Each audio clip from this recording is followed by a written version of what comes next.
You know what I'm saying? Like, what's that? That was the Marshall Brady. He's always Marshall. Damn, man. Everything ain't about you, bro. Everything is not about you. I learned about my business. Mars Blackman, how are you doing today? It seems like you're on the better side of the pillow today. You woke up on the better side of the bed? Hi. Mars Blackman, what up, brother? Hello. How you running, brother? See, Mars, when you get my age, you don't got to worry about waking up on the better side of the bed. I got a bad back. I got to sleep on the floor. I can't even sleep on the mattress. You ever come back from practice and you just lay down on the floor for like 30 minutes?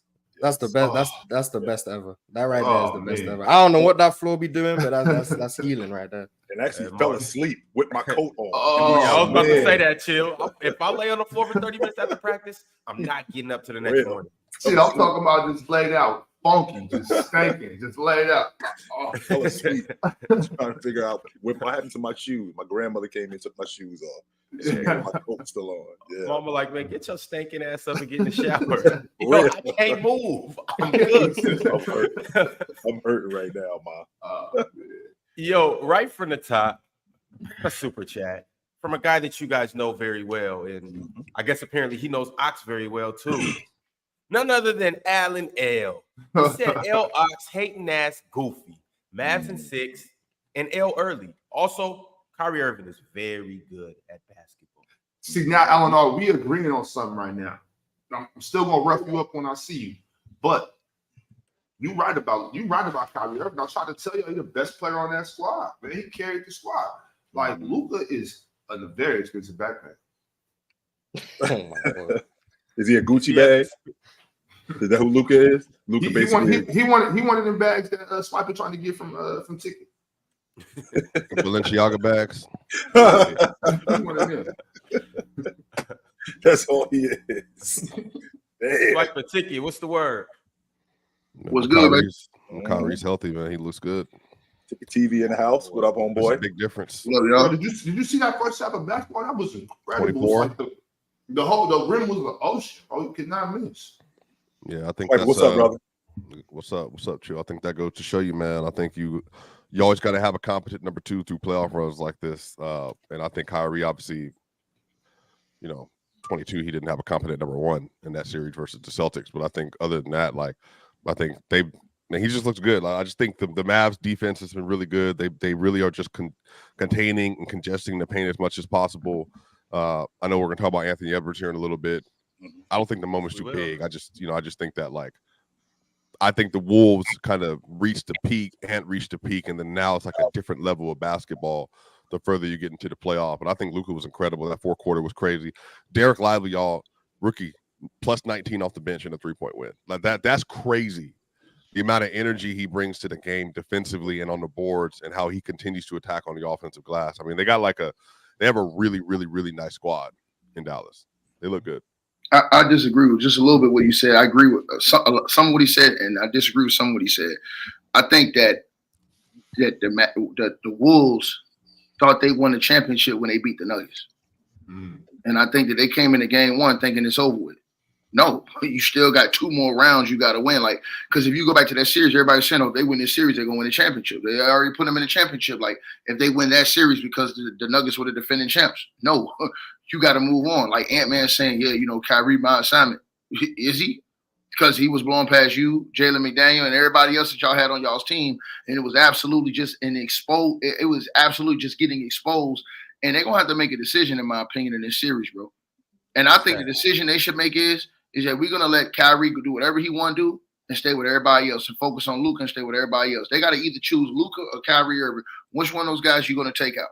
Because to me, I'm sorry, bro. I'm not letting both of those dudes go off. Because anytime y'all know, especially Kyrie, anytime you watch through Kyrie's career, anytime he explodes like that on a regular basis, his team wins normally.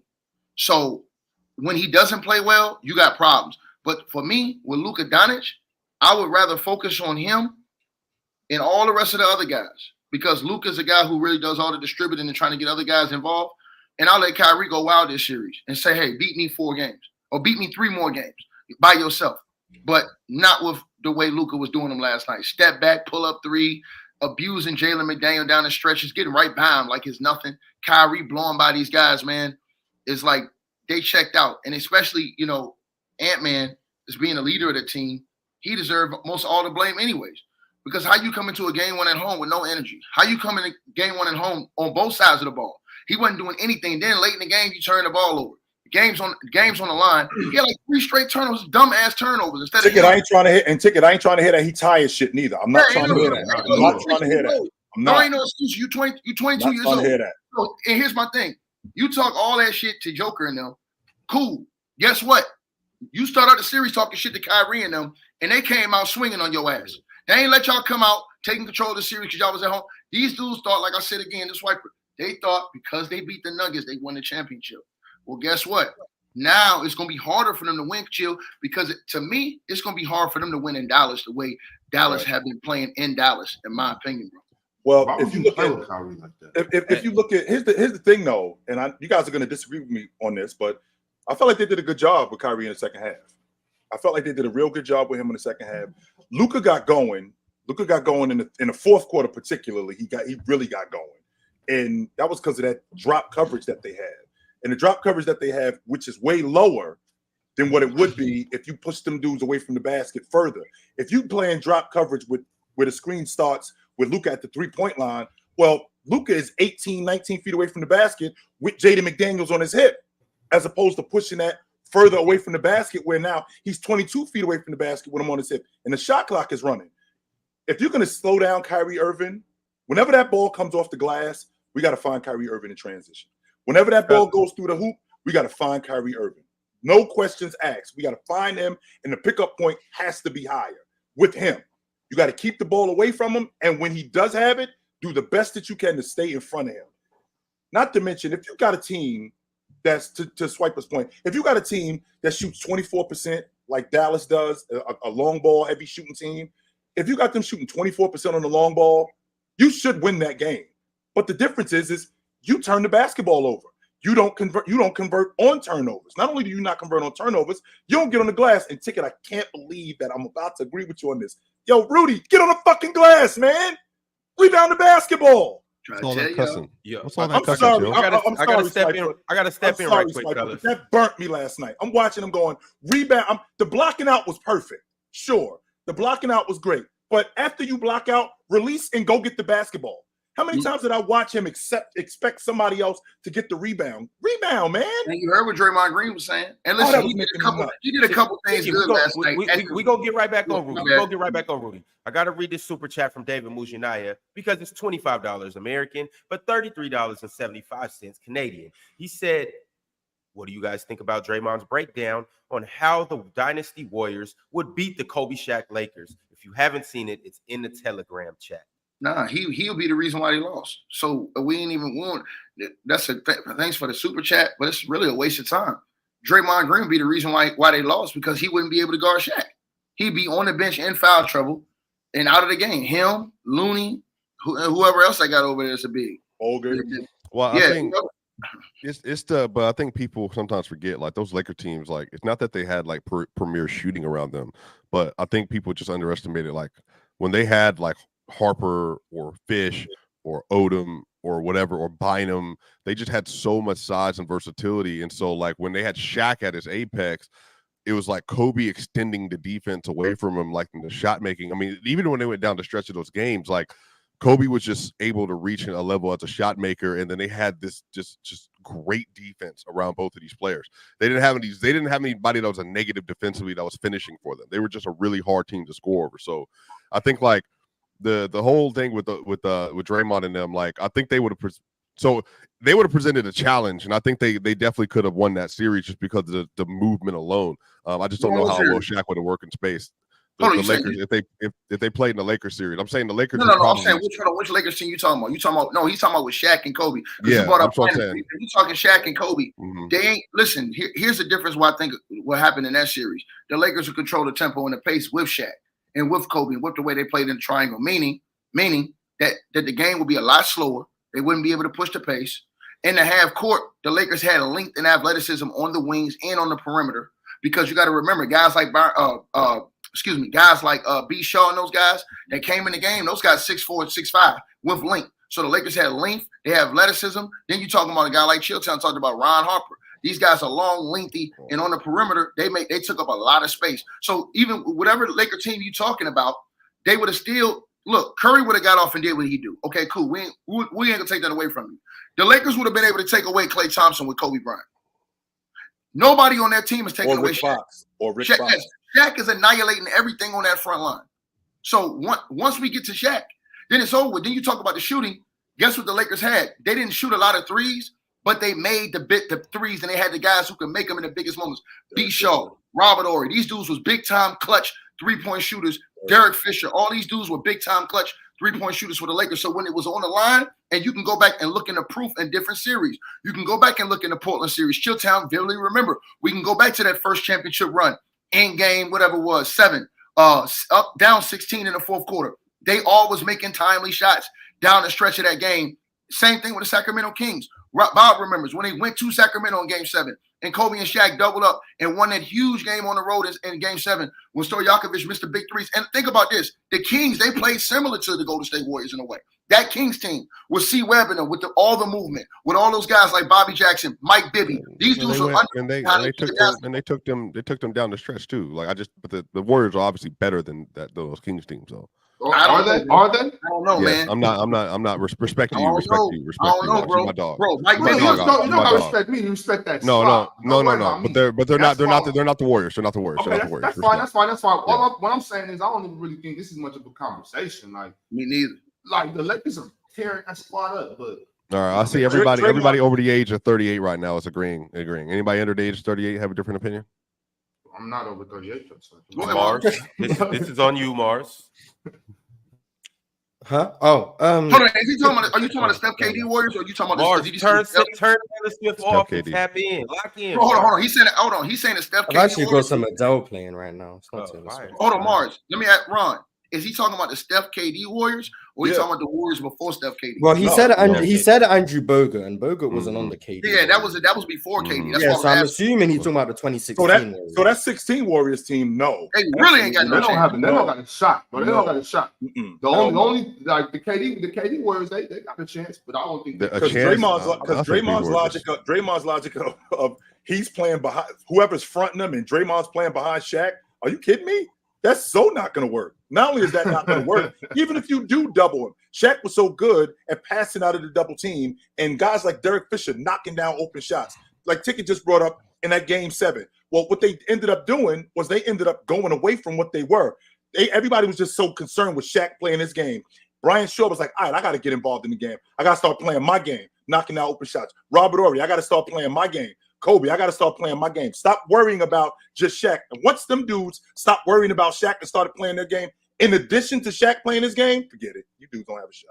Mm-hmm. Well, I was only seriously considering the KD Warriors. I didn't because I didn't see it. I don't. The KD Warriors would obviously I just think people. I'm not saying everybody up here. I just think people are forgetting how good those Warriors teams were. Like I think people are forgetting how dominant Shaquille O'Neal was. No, I remember watching that. Bogut was KD on the Warriors won 2019 6 games Warriors. The KD Warriors won 6 games with the Clippers Yeah, but that was a series though. Like that's how series works. Though. No, I'm saying, but what they showed you is that if you play them, so they're not this team that you can't beat. The Houston Rockets gave the KD Warriors a real scare. They could have potentially beat that team. And Chris But the Paul Lakers almost lost too. Like outside of the 2000 run, they almost lost. Hold on, I'm saying but if Chris Paul doesn't get hurt, they beat the KD Warriors. So we're not going to make it seem like the KD Warriors. And if the King, and what happens if the Kings don't get screwed in hold on, officiating? listen what I'm saying. I'm just saying we're not going to make it seem like They they don't want to hear were that question, Swiper.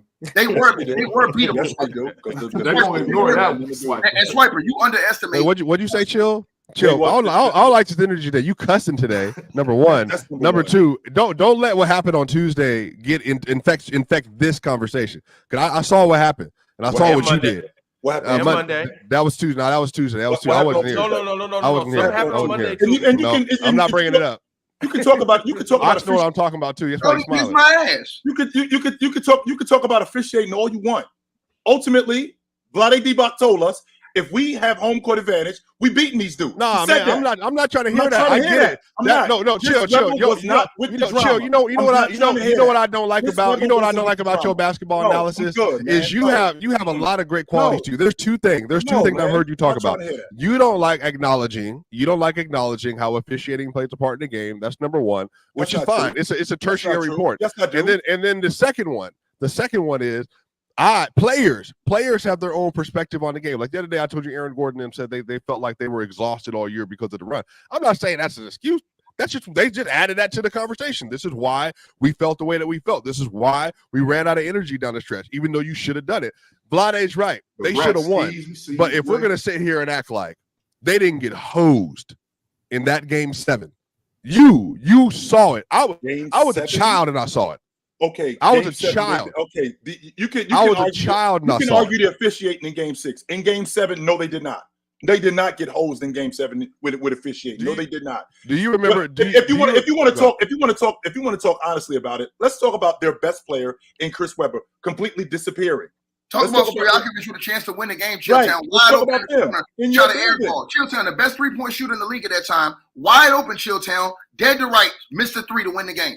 If Stojakovic makes that 3, even more, the Lakers run is over, huh? Yeah, swipe it. Ain't no He's point. wide open. The dude missed it by a mile. I've been here for a while. You have game 7 on your home. You have game 7 on your home floor. Not only on your home floor, you got arguably the best power forward in the game in Chris Webber in the Western Conference Championship. If we had that, stop saying that. I heard you say that twice. Stop saying that. I said arguably. No, he wasn't. No, he was not. Other than Ox, who was arguing? Chris Webber in 2002 was not in the conversation. Who was arguing Webber over Duncan? Who was arguing Webber over Duncan? Hey, Chilltown, I was thinking about this the other day. I'm with you. I'm with you. Chill. You got right on your side. Rethink your position. Y'all don't give him credit. Was the best Rethink your position. I won't argue that, Mars. I will not argue. I know how Chris Webber was playing. I will not argue that. He was in the conversation as the best 4-man in the game. Not only was he look up 02 Garnett real quick too. Let me refresh. No, he wasn't better than Duncan. KG was at that level. He was better. He was at that level. And I never said Chris Webber was better than Tim Duncan. Me neither. I didn't say that, but I said arguably. With that being said, for him to do what he did in game 7 in your building, we just got finished roasting Joker. We just got finished roasting Joker for what Joker did in game 7. Being up 20, for Chris Webber to have game 7 in his building and to play 53 minutes. And of those 53 minutes, to have 5 points and 3 rebounds in the second half of that game, including the overtime. I'm not interested in nothing when you're talking to me about officiating. He wasn't with the drama. That's who Webber always been. He wasn't with the drama. And Chilltown, they was doing a lot of talking, and you can't talk about that roster. That roster was immaculate from top to bottom. You had a starting point guard that was pretty much all-star level in Mike Bibby. You had a backup point guard that was 6 Man of the Year level in Bobby Jackson. They also had a string of big men. They had Scott Pollard. What year was this? Don't leave out the all-league defender they had in Doug Christie. Don't leave him out. 02, yeah. They had Scott Pollard. They had his backup was Lawrence Funderburk. They also had Vlade Divac out there.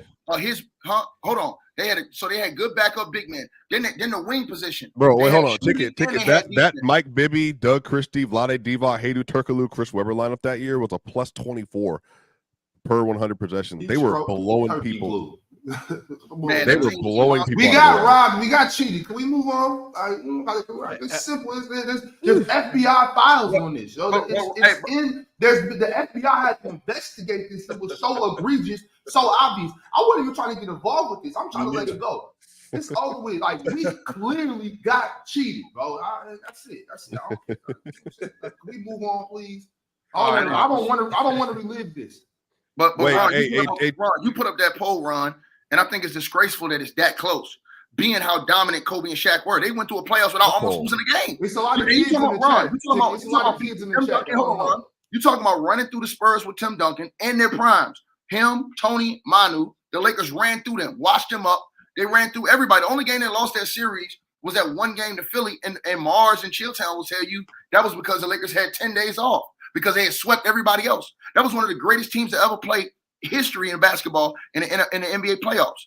So to watch them just walk right through all those great teams in the West, who did they beat that year, Mars? They walked through all those great teams. Portland, And they say, Portland, right. they beat Portland in the first round. Right. Then they beat Sacramento in the semis. Then they swept them. And look, how many teams in a row did the KD Warriors just sweep walk into the finals? They went 16-1 in 2017. Yeah, they went 16-1. No. I'm saying no. Listen, what I'm saying. All right, who's the team they lost to? They lost to the Cavs in Game 4. Yeah. They lost to the Cavs in the finals. And that was a gimme game. Okay, that was a game where the Cavs didn't miss a three. Okay, now watch this. Watch this. Let me ask y'all a question. What happens when they would have had to go to the bench against the Lakers? The KD Warriors. The Sean Livingston and them? The KD Warriors. Yeah. But what do you mean they go to the bench? Okay. What do you mean? Look, think about this. Okay. Who are they starting with on Kobe? Clay, right, Mars? Yeah. Yes. Okay, so we automatically know that matchup is we ain't talking about. I don't know. Clay played physical defense. Man, come on, bro. So then hold on. So we're not gonna hold on. We're not gonna show. I really want to break this down with you. So then let's go to Shaq. They don't have nobody to start. So and then look, here's another element that you guys are taking away. They would not have been able to play small ball against the Lakers because Shaq would have punished them in the post every time. So even if you would have scored offensively, Shaq would have punished you in the post and they would have picked up fouls. If you would have put Kevin Durant at the 5 at any moment in that series, Kevin Durant would be in foul trouble and out of the game easy. Swiper, how you feel about Shaq? How you feel about Shaq at that time at 28 years old playing small ball? How you feel about that? I think that they would have fronted the hell out of him and try to make him as difficult as possible for him to get the ball. But ultimately, Shaq still would have had at least 28 and 11 and 6 blocks or something like that. So he still would have been dominant. They just would have fronted the crap out of him though. And they would have put Draymond, KD backside, Iggy. They would have been swarming. And then they basically would have shifted their entire defense towards Shaq and Kobe. And then at that point, it's like Derek Fisher, Rick Fox, Devin George, Ron Harper, hit your jumpers type beat. I mean, at that point, you kind of have to like Robert Horry. You got to going small would just be about risk versus reward. Does Steve Kerr think Shaq having to guard in space with the small ball lineup of Steph, Clay, Iggy, Draymond, and KD will get you better results than what he's about to do to you on defense? Because we know he's going to kill them. You got Draymond guarding him, no matter how much you swarm with KD's 7'5" wingspan and Iggy's hands and Clay and whatever. No matter how much you swarm, he's going to kill you. But do you think you can outscore them in those stretches because of how questionable Shaq will be guarding in space? Now, if you play that's going to be the question. If you play this matchup on 2K, it ain't close. The Warriors will wash the Lakers because that skill and athleticism there's a gap in 2K period. Like, so you can't even. Yes. Yeah, I'm saying if you play it on 2K, you can't even like. There's no conversation. He just don't like the fact that the Lakers control the tempo, completely control the tempo. No, I agree. I think that matters. I think that. I'm saying so. That's hold on. So that's what I'm saying. Like through Shaq, they could have controlled the tempo and the pace of the game, and they could have controlled the rotations of the Golden State Warriors. Because let's think about this. They would have started out. Who was the starting center that year with KD? Was it Looney? Pachulia. Okay, he's gone quick. And then who was his backup, Mars? Most of the time they just went KD at the 5. Right. See, that's the thing. Once Zaza goes out in the first 3 minutes of the game, because he's going out like all the other bum ass big men did against Shaq.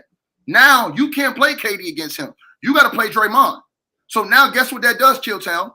Shaq putting Draymond Green ass in the block. Guess what that does? Destroys the Warriors' whole offense. Because who's responsible for how the Warriors run their offense? Draymond Green. And if he's not out there on the court, now you have a harder time getting that offense going and getting that offense started the way they want to play with Steph and Clay and those guys coming off screens. Now, if you're going to tell me, Mars, Steph's just going to take over the point guard duties for most of the time, they're not going to play Dre like that, then how's Dre?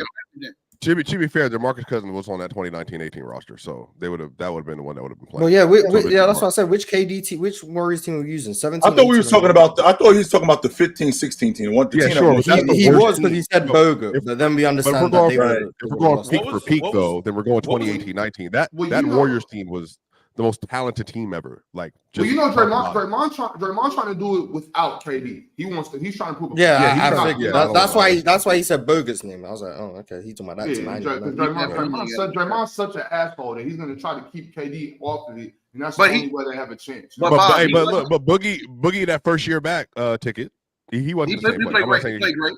But he was really good still. He was still really good. Yeah, he was 16 a game as a fourth option. So Offensively, he was cool. Defensively, he was a criminal. But actually, in the finals, what was that game one where he dunked on? Who did he dunk on the first game they played? It's Houston. They played there with the opening. It was the opening quarter, I think, and I think Boogie just murdered somebody. I remember the dunk. I don't remember who. I thought they were legit going like 74-8 that year, and they just decided to chill out the rest of the year. I got a $25 super chat from It's Zamzay. He says straight from the top, Ron. Kai been a top 5 guard this season. I had to hear swipe a cap about injured Mitch and Hallie being better, and 22-year-old Ant who can't even be efficient regular season scorer. Oh, and Mars, Luka better. Hey, Luka, why do people do this? Like, there's a few players in the league that whenever they do something spectacular, they get vaulted up to this the hemisphere of like all these one options and all that. Like, we're comparing Kyrie Irving to Donovan Mitchell when the situations are completely different, or Hallie, completely different situations all the way around. Like, Kyrie is a wonderful player, but I think at this point in time, like, we accept that Kyrie is one of the best number 2 options in the league, but he's elite. He's elite at what he does, though. Like, that's not a diminishing. He's one of the best at what he does. He might be right behind Anthony Davis in terms of number 2 options you want to have. Like, he's incredible. He's been really good. Wasn't good that great last series, but he stepped up in this series like he needed to, and he did what he had to do. Well, I think he fell back. I think that I'm gonna be honest with y'all. I think Kyrie's been picking and choosing his moments. I think he fell back last series. I'm watching Kyrie sometimes. Like, sometimes he's not all trying to go all overboard, being extra aggressive all the time. Fall back. Now, when you say, I want you to keep going, Ticket. When you say fall back, you mean willingly fell back? He talked about that after the game too, and I believe him. He's like, "Yo, I'm trying to figure out like what Luka needs." So like, and I think he knows last night he needed to come out and be extra aggressive on the road to set a tone.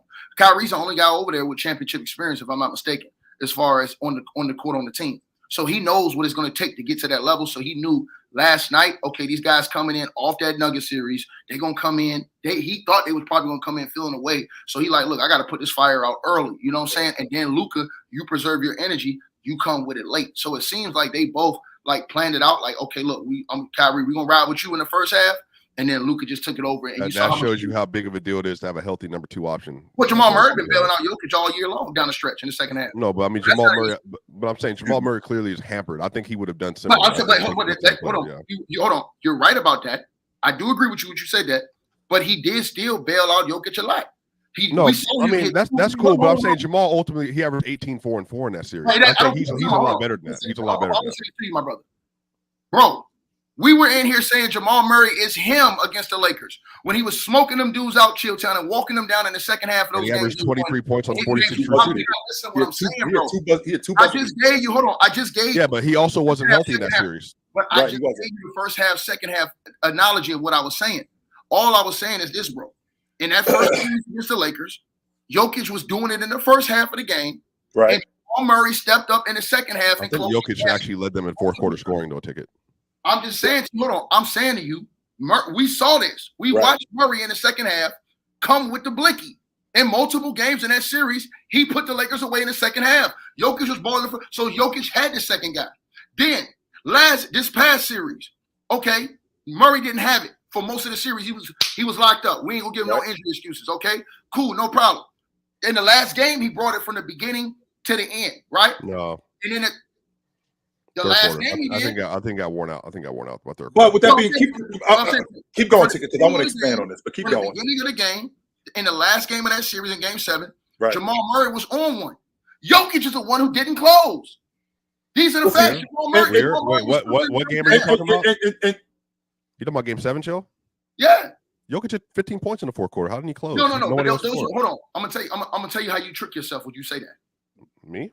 Yeah, because check this out, right? When I say he didn't close, I ain't just talking about the fourth quarter. I'm talking about in that third quarter, in the second half. We're talking about second half when they went on that 28-point swing. Jokic, where was he at? He was shooting bricks from the whole team. He kept jacking up threes in that series. So he bailed them out. Here's the thing when we talking about the Mavs in this series. Luka didn't bail him out last night. He wasn't just shooting threes. He was taking guys to the cup. He mixed it up. Remember, Jokic went 2 of 10 from the three-point line in that closeout game. That's unacceptable for a guy that smart. If I know Chilltown, I'm not getting it, they leave me wide open, I'm still not getting it. I need to mix it up and go do something different, especially when they're on this type of run. So he's trying to be slick, saying, "Oh yeah, well they got the 1-star do this, 1-star do that." The Nuggets have 2. You guys weren't even complaining about Jamal Murray in that last game. You all complaining about all the other guys, the other teammates that didn't show up. They had one. But the difference, though, Ticket. The difference, Ticket, is what you suggesting. Is that sustainable throughout the series? This is what I'm asking. This is what I'm asking. What I'm asking is throughout the series, can I expect Luka to go for 15 in the fourth? Can I expect Luka to go for 8 against that defense? Hold on. Luka's the second leading scorer in NBA history. That part he has the second best average in What I'm asking you is because you just talked about Joker going 2 for 10 on the long ball. So you know, Luka went 3 for 10 on the long ball last night. What did he do in the clutch? But that's the point. What did he do? I'm talking about Jokic. I'm talking about Jokic. I'm talking about the third quarter. I'm talking about the third quarter when that run was going on. When I'm talking about Luka, you just talk about the clutch, the fourth quarters. The point that I'm making is the idea that Kyrie Irving can just sit back like that and just let Luka take over against this defense. Is that sustainable? I'm not sure it is. That's how they play. That's how they play. I'm not sure that this Dallas team, who Minnesota held them to 24% on the long ball. 24% on the long ball last night. There's no way that you hold a team to 24% on the long ball and take better care of the basketball. That's how they go. That's how they chill. That's how they play. You go, I go. You take better care of the basketball and you lose that game. If they take better care of the basketball, they lose. I mean, is that not how the Mavs play? Is that not how the Mavs play? You go, I go with Luke and Kyrie. Is that not how they play?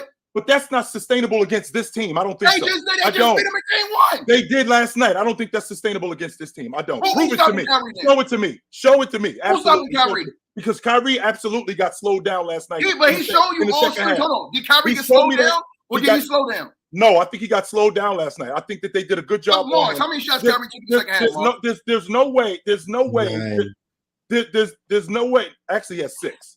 He had 6 points in the second half. No, he took shots. Oh, I'm sorry. Yeah, I thought you said that. And how many shots he took in the fourth quarter, Mars? 6. He took 6 shots in the fourth quarter. Yep. And so in the third quarter, he only took 3 shots coming out to halftime. Yep. What did he shoot in the fourth quarter, Mars? Like he didn't make any of his shots. He didn't make any shot? Nope, he didn't. Okay, cool. And where did Luka go down the stretch in the fourth quarter? 5 of 8. He had 15 of their 26 points. Right, no, I'm saying, but what did he shoot down the stretch? 5 of 8. 5 of 8? Yeah, I can expect Luka to do that. Because now, Ticket. Luka Doncic is second lead. He's the second best average in NBA history behind Michael Jordan. No question about it. I think he averaged like 33 a game. Now, that part, and I can get with that part. The part that I'm trying to make sense of is with this defense, the scheme has to change. How were they getting the way that they were getting? It wasn't just Luka mano-a-mano with Jaden McDaniels. No, they were in drop coverage, deep. That's BS. Hold on. That was not. Hold on. That was one on. Hold on. I'm going to tell you right now. Hold on. Ron, when Luka hit the step back 3 on Ant-Man, was that 1-on-1 or was that drop? That was 1-on-1. Step back 3. That step back 3 was from a swing, Ticket. It wasn't like he just came down. No. 1-on-1. No, but it was from a swing though. He had gotten off the ball and got the ball back. And the shot clock was running down. So let's not make it sound like he came down and it was just him and him. No, that's not what about when he took Jaden McDaniels to the rack? Was that 1-on-1? Yes, he did do that. Okay, yeah, he did do that. Most of his points. And that's part of it. That is part of it. I won't argue that. That is part of it. But we have to recognize that the schemes that Minnesota was running, because it's not just you against me. Not with Minnesota's defense. It's not just you against me. It's us against you. It's us against Kyrie Irving. It's us against Luka Doncic. It's not Luka Doncic against Jaden McDaniels, even though that is his matchup. Even though Anthony Edwards, that is his matchup, he still gets a lot of help. We watch Kyrie win a championship like that before with LeBron James. You go, I go. They came back. No. Hold on. They came back on the Warriors like that. That was Kyrie and LeBron James. Am I lying, Ron? Was that not Kyrie and LeBron both scoring damn near 40 each of those last 3 games? I go. I've never not seen Kyrie go. Thank you. Never not seen That's Kyrie what they was go. doing. That's all Kyrie's on the court the whole year. Whether with KD, Jason Tatum, Luka, whoever. Kyrie's gonna get his. And what's crazy is whoever he's playing with is gonna respect him because they know Kyrie's Kyrie, and they're gonna sit back when it's time for Kyrie to go. Huh? But that's the team. I don't understand. What's that got to do? You think it's particular to Kyrie, or you're saying it's having another elite ball handler next to you that's a shot creator? No, We wasn't doing this with Kyrie Irving 2 years ago. We weren't. What do you mean We wasn't doing this with Kyrie Irving 2 years ago when they got mopped out the playoffs by the Boston Celtics. We didn't do that with him. So it wasn't a situation. It was still mano a mano. You're still telling me that. But they don't play. I don't think mano a mano is the best way to describe Dallas. No, Dallas it wasn't. Kyrie and Luka though. It wasn't. It was not. It wasn't Mano a KD mano go. in Brooklyn when they got stomped out. I think that this is just the way the game script goes though. I think a lot of this is Luka's still dealing with a knee injury. Kyrie knows that in order to penetrate this defense and to get them out of their rhythm, I'm going to have to do what I need to do. Hit some shots, take more high volume shots. That way Luka has more legs and stuff in the fourth quarter. And he did. And then Luka, dumb that, we talk about like, their defense, all that step back 3-pointer and everything from Luka, like his ability to get to the rim. And then remember, Luka started driving, felt comfortable, pull up shot. But the best play of the game, y'all, wasn't even Luka doing any of that.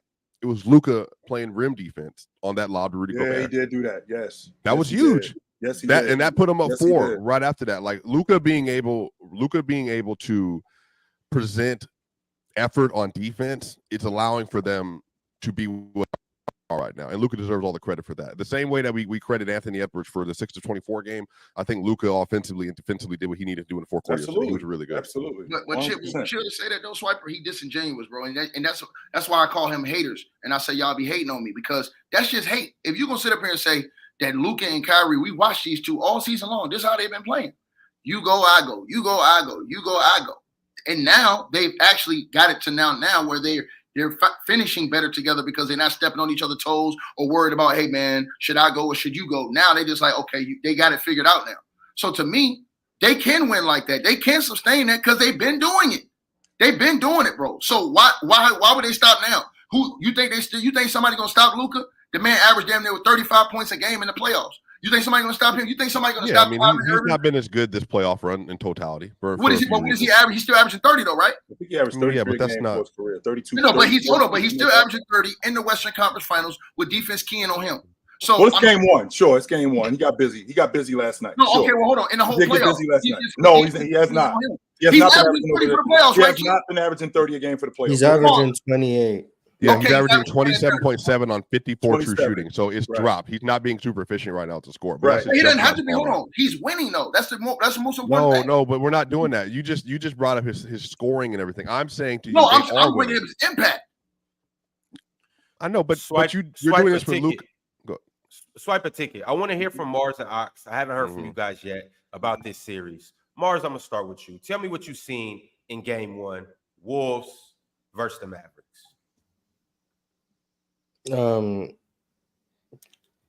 Who sent the super chat? Kyrie's really good at basketball. I agree. I think Kyrie is really good at basketball. I think I do think the Timberwolves were tired. Particularly Anthony Edwards. I think he was tired. Which is understandable. I mean, you just can't. That's wash, man. Man, 22 years old, and y'all let this little boy come up here talking about he tired. That's wash. That's all wash. That's excuses, and that's BS. He ain't never had no long playoff runs. He ain't never had no long season runs. His ass been going home in the first round every goddamn year, and we talking about he's tired right now. And he's in the conference final. We ain't in the NBA finals, and he tired. That's hot. He's tired, boss. That is baloney right there, bro. No excuses, bro. I don't want to know because he wasn't tired after the game. He was running around talking about, yeah, I put Jamal Murray in handcuffs. Yeah, I got Kyrie next. So we ain't giving no excuses, man. 22 years old. We say tired when you LeBron James, 39 years old. We say tired when you 36-year-old like KD. We can even say tired when you 32-year-old like Kyrie Irving. The man is 22 years old, bro. But see, the thing with you two specifically, Chilltown and Ticket. Y'all go off of what a player says in an interview or a post game something, and then make that be like how they play. You say just because he said that about Jamal Murray, he's not allowed to be tired. Those two things are not the same thing. Those two things are not the same thing. No, he's a world class athlete, so being tired isn't much of an excuse for me. So I'm with you on that. But just because he said that, like, come on, bro, like you ain't never been tired playing basketball before. I'm sorry, Miles, to interrupt you because I want you to keep going, Miles, and what you said. But even with that being said, then don't tell me that he's the next Jordan. Don't tell me that he's the next this guy. Don't tell me that. I don't want to hear that. Don't tell me that. But it's not. I don't want to hear that. No, I'm not trying to hear that. That's what I'm saying again. I'm not. Because people try to say he's the next Jordan. I'm not trying to hear that. Who cares? Playing on both sides of the basketball is not a premium. It's not. I don't think so. I've never. It is not. Playing basketball on both sides of the basketball at an elite level is not a premium. And I'm tired of hearing these dudes tell me that this dude is gassed. I'm tired of hearing that. All right, it's the playoffs. I've never said that. I don't believe that. I believe these dudes are world-class athletes, and being tired is not an excuse. But I don't believe that they don't get tired. They don't chill. They played 80. It's the end of the season. And guess what? This is what I do, and this is why I do everything that I do in the summertime. This is why I run those hills. This is why I eat what I eat. For that reason right there. Absolutely you can. But this is why. We arguing, but we're on the same side of this. I agree with that. I don't think being tired is a worthy excuse for anything when you're a world-class athlete. But to say that they don't get tired to me is just crazy. And on top of that, like, just because people try to compare him to Jordan, that's just because they need something to talk about. You know, we up here for 3 hours a day. We got to have something to talk about. And he's not Michael Jordan. Okay, he's not Michael Jordan. He's never been Michael Jordan. He never will be Michael Jordan. But the kid's gonna get tired. No, but that's not an excuse. Okay, but Ticket, you can't keep saying that, bro. You can't deny the fact that human beings get tired. Yes, Ticket. What I'm also saying though, Ticket, is that y'all can't act like world-class athletes cannot get tired. I feel like playing both sides of the ball is not a premium. I feel like playing both sides of the basketball is what makes you a basketball player. You don't get no extra points for that. But to say that, he's 22 years old, he can't get tired, it's crazy, bro. Because you've been 22 years old and you've been tired. Okay. And I just said that. Those words literally just came out my mouth. Mars, the same way. It's not an excuse. But come on, bro. Just because he said whatever he said in the interview doesn't mean that he can't be tired, bro. I just want us to come on. He shouldn't have said it then. He shouldn't have said that. Mars, as you were saying, Ant looked tired. Keep going. Yeah, I don't recall making an excuse for anything. I just made an observation. But okay, anyway. Yes, I think Anthony Edwards looked tired. I've seen him laboring to get up and down the court. I think it makes sense. You come off a long series. He's exerting a lot of energy on both ends. I think it makes sense that he got a bit tired. I think he had a poor game. I think in part because the Mavs are still doing the thing they did against the Thunder, which is keeping their big near the rim at all times. And that's lessening his driving lanes. Derek Lively is doing a hell of a job in terms of protecting that rim, deterring shots, making sure plugging all those driving gaps is making it borderline impossible for Ant to get there and finish. And he's having to make some advanced decisions that I don't think he's very good at right now. He's only 22. I never compared him to Jordan. So me saying he's tired has nothing to do with Jordan comparisons because I haven't compared him to Jordan. I just think he was tired. But I think the Mavs are forcing him to make decisions that he's not 100% comfortable making yet, which once again makes sense because he's only been in the NBA 4 years and there's certain coverages he hasn't seen. And I think the Mavs are using that to play into their advantage, which is a good thing to do if you're a team, which is why I give Jason Kidd credit. I think. Coverage, hold on, Mars. Hold on. I gotta say something. What coverage did you see last night that was so special to cause him to turn the ball over? Because the only coverage I seen was him being a dumbass. His brain. That's the only thing I seen. Him coming down, chill, turn around, trying to throw crazy passes to dudes that wasn't there. I didn't see nothing that we haven't ever seen schemed up that caused him to turn the ball over. I didn't see any of this stuff. Throwing the ball in the third row. I didn't see it. Over Mike Conley. I literally didn't see. I didn't see no special coverage that Jay Kidd pulled out that made us sit back and say, "Damn, I ain't never seen that shit before." Matter of fact, you showed me. I haven't seen in coverage. He's probably seen every single coverage you can see to right now. He's been in the league 4 years, so he's a superstar. So coaches are going to throw everything at you that they can throw at you. I didn't see nothing special last night to stop Ant from getting off. I think Ant played like trash. I don't think the tired excuse can be there when you're 22 years old. You haven't had no deep playoff runs. You But just didn't, now didn't find LeBron get tired in the 07 finals though? Like that's why he was also. Hold on, Swiper. Mars, because I want to stay on this point. Mars, we talking about coverages, right? I want to stay on this point, Swiper. Mars, we talking about coverages. So Anthony Edwards, what coverage did he see throughout these playoffs, particularly last night, that he hasn't seen against Denver last year in the playoffs, or that he didn't see against Memphis in the playoffs? What coverages has he seen? Well, I think the difference between Memphis and Denver is that Dallas have a legitimate drop big. Jokic isn't a drop big, and Jaren Jackson is a roamer. He's not a drop big either. You go up against a Derek Lively, Daniel Gafford to a lesser extent. You go up against a Derek Lively, who is a premier drop big, and Anthony Edwards isn't the best mid-range pull-up shooter. You're inviting shots that Anthony Edwards, like the right decision is you come up against drop coverages to take the pull-up jumper. That's like the easiest decision to make.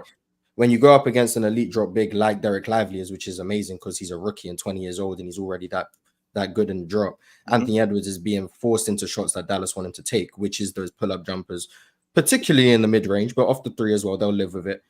And then when he's on his drive, it's not help instantly, it's help late. So Anthony Edwards thinks he has a driving lane, and then the help arrives late, and he now has to make a decision in a split second, which I think one thing is when you are tired, your decision making deteriorates. That's just a well-known fact. So if I think he was tired, I think part of the reason why he's turning the ball over as much as he did is because his decision making is already worse off of that fact alone.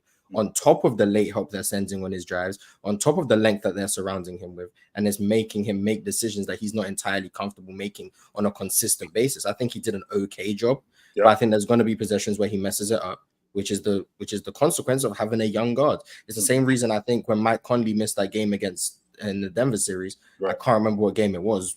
5? 6. No, 5. Okay, game 5. When he missed that game 5, when he missed that game 5, and Anthony and the Nuggets started throwing the kitchen sink at him in terms of Jokic at the level, and they're blitzing and they're trapping, and he's having to make decisions.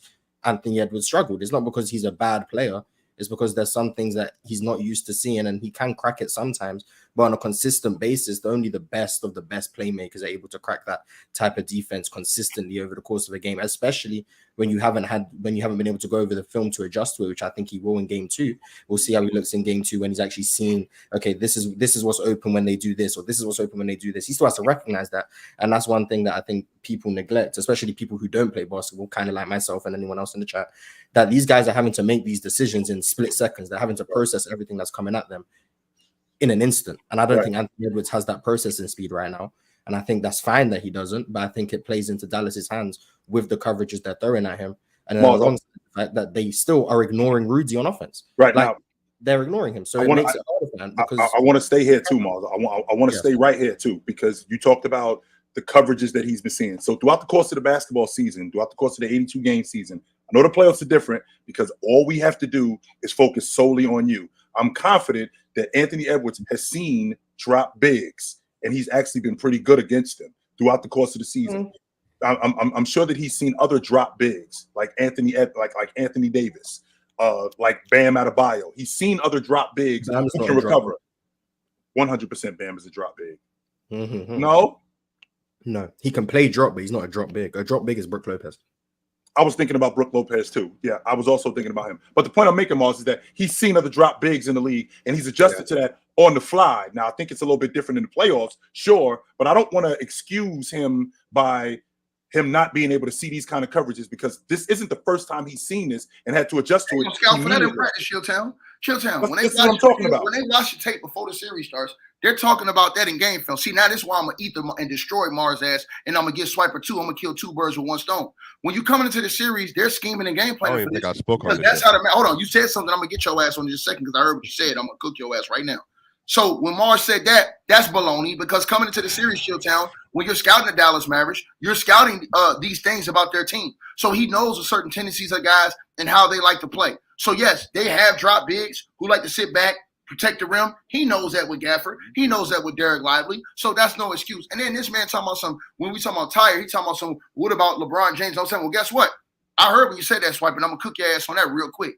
What happens to everyone? He had a way better supporting cast than LeBron James did. No, so LeBron James, it happens to everyone. Hold on. LeBron James was more so carrying the team. Ant-Man Kobe got tired in 04. That's what I'm saying. Ant-Man has a way better supporting cast Jordan never got tired after that game. That 6 3-point game, Chill. No, I'm saying Ant-Man don't have to carry. I'm talking about you. Ant-Man don't have to carry that team. Exhausted, scored teens the next game. Okay, Ant-Man don't have to carry that team. He got way better. He got Cat. He got Jaw Boy Rudy. He got Jaden McDaniels hitting threes some games, having big games. He also got Mike Conley Jr. having big games. They got a way better team. You seen Slow-Mo out there last night with the jump shot out there looking like Bob, hitting them slow-ass threes. So I'm just saying. Jay is awful. I don't even know how he makes that. But back to Mars, like when you talk about drop bigs, right? Brook Lopez is a drop big.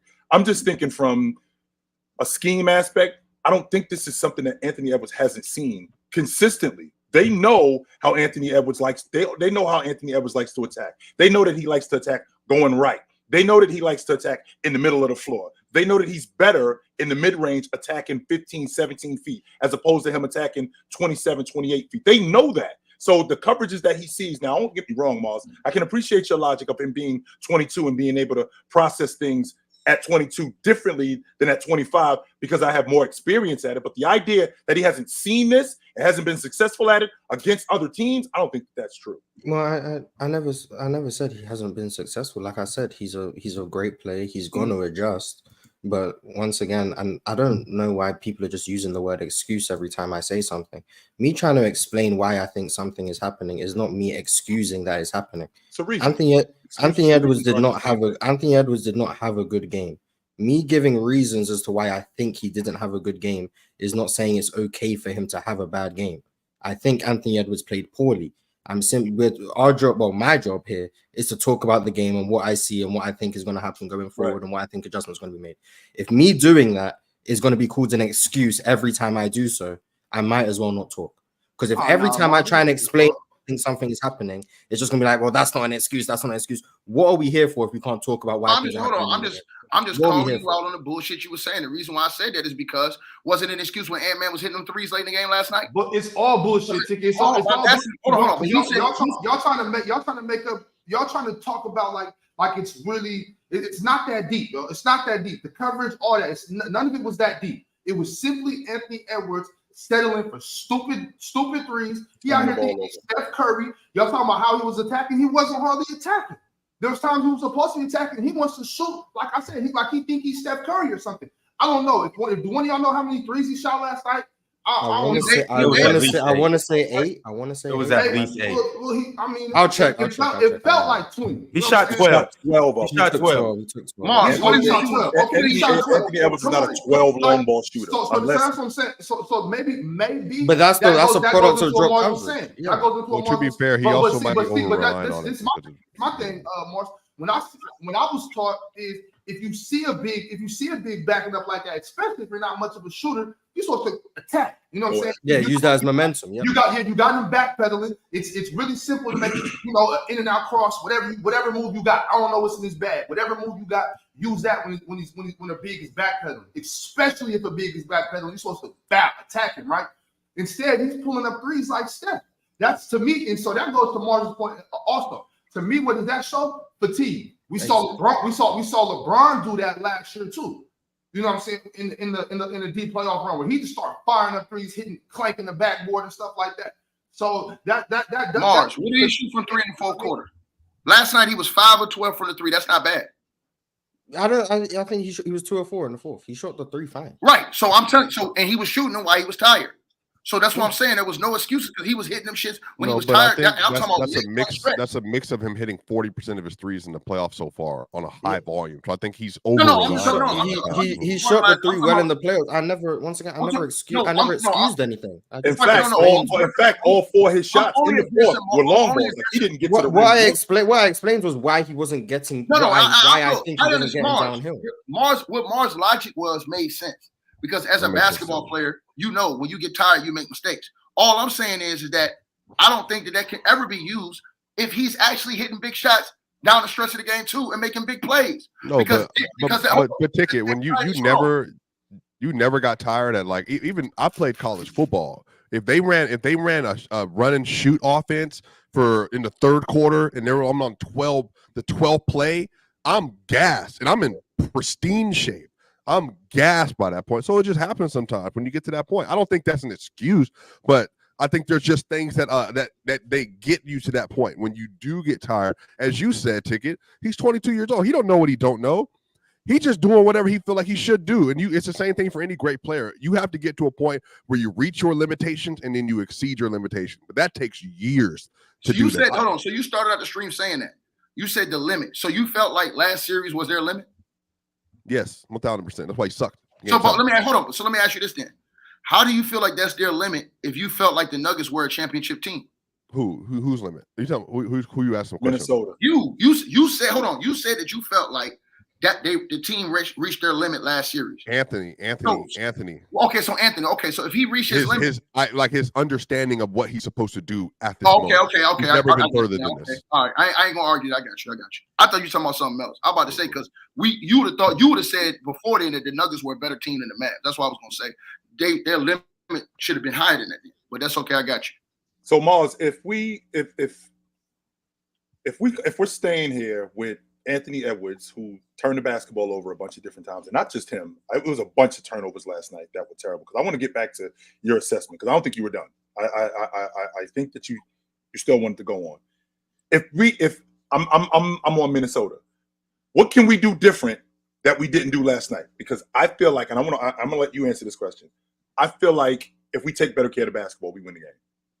Oh, I mean, turnovers is the easiest remedy. I don't think they got a bunch of turnovers. I'm gonna look. I'm gonna check.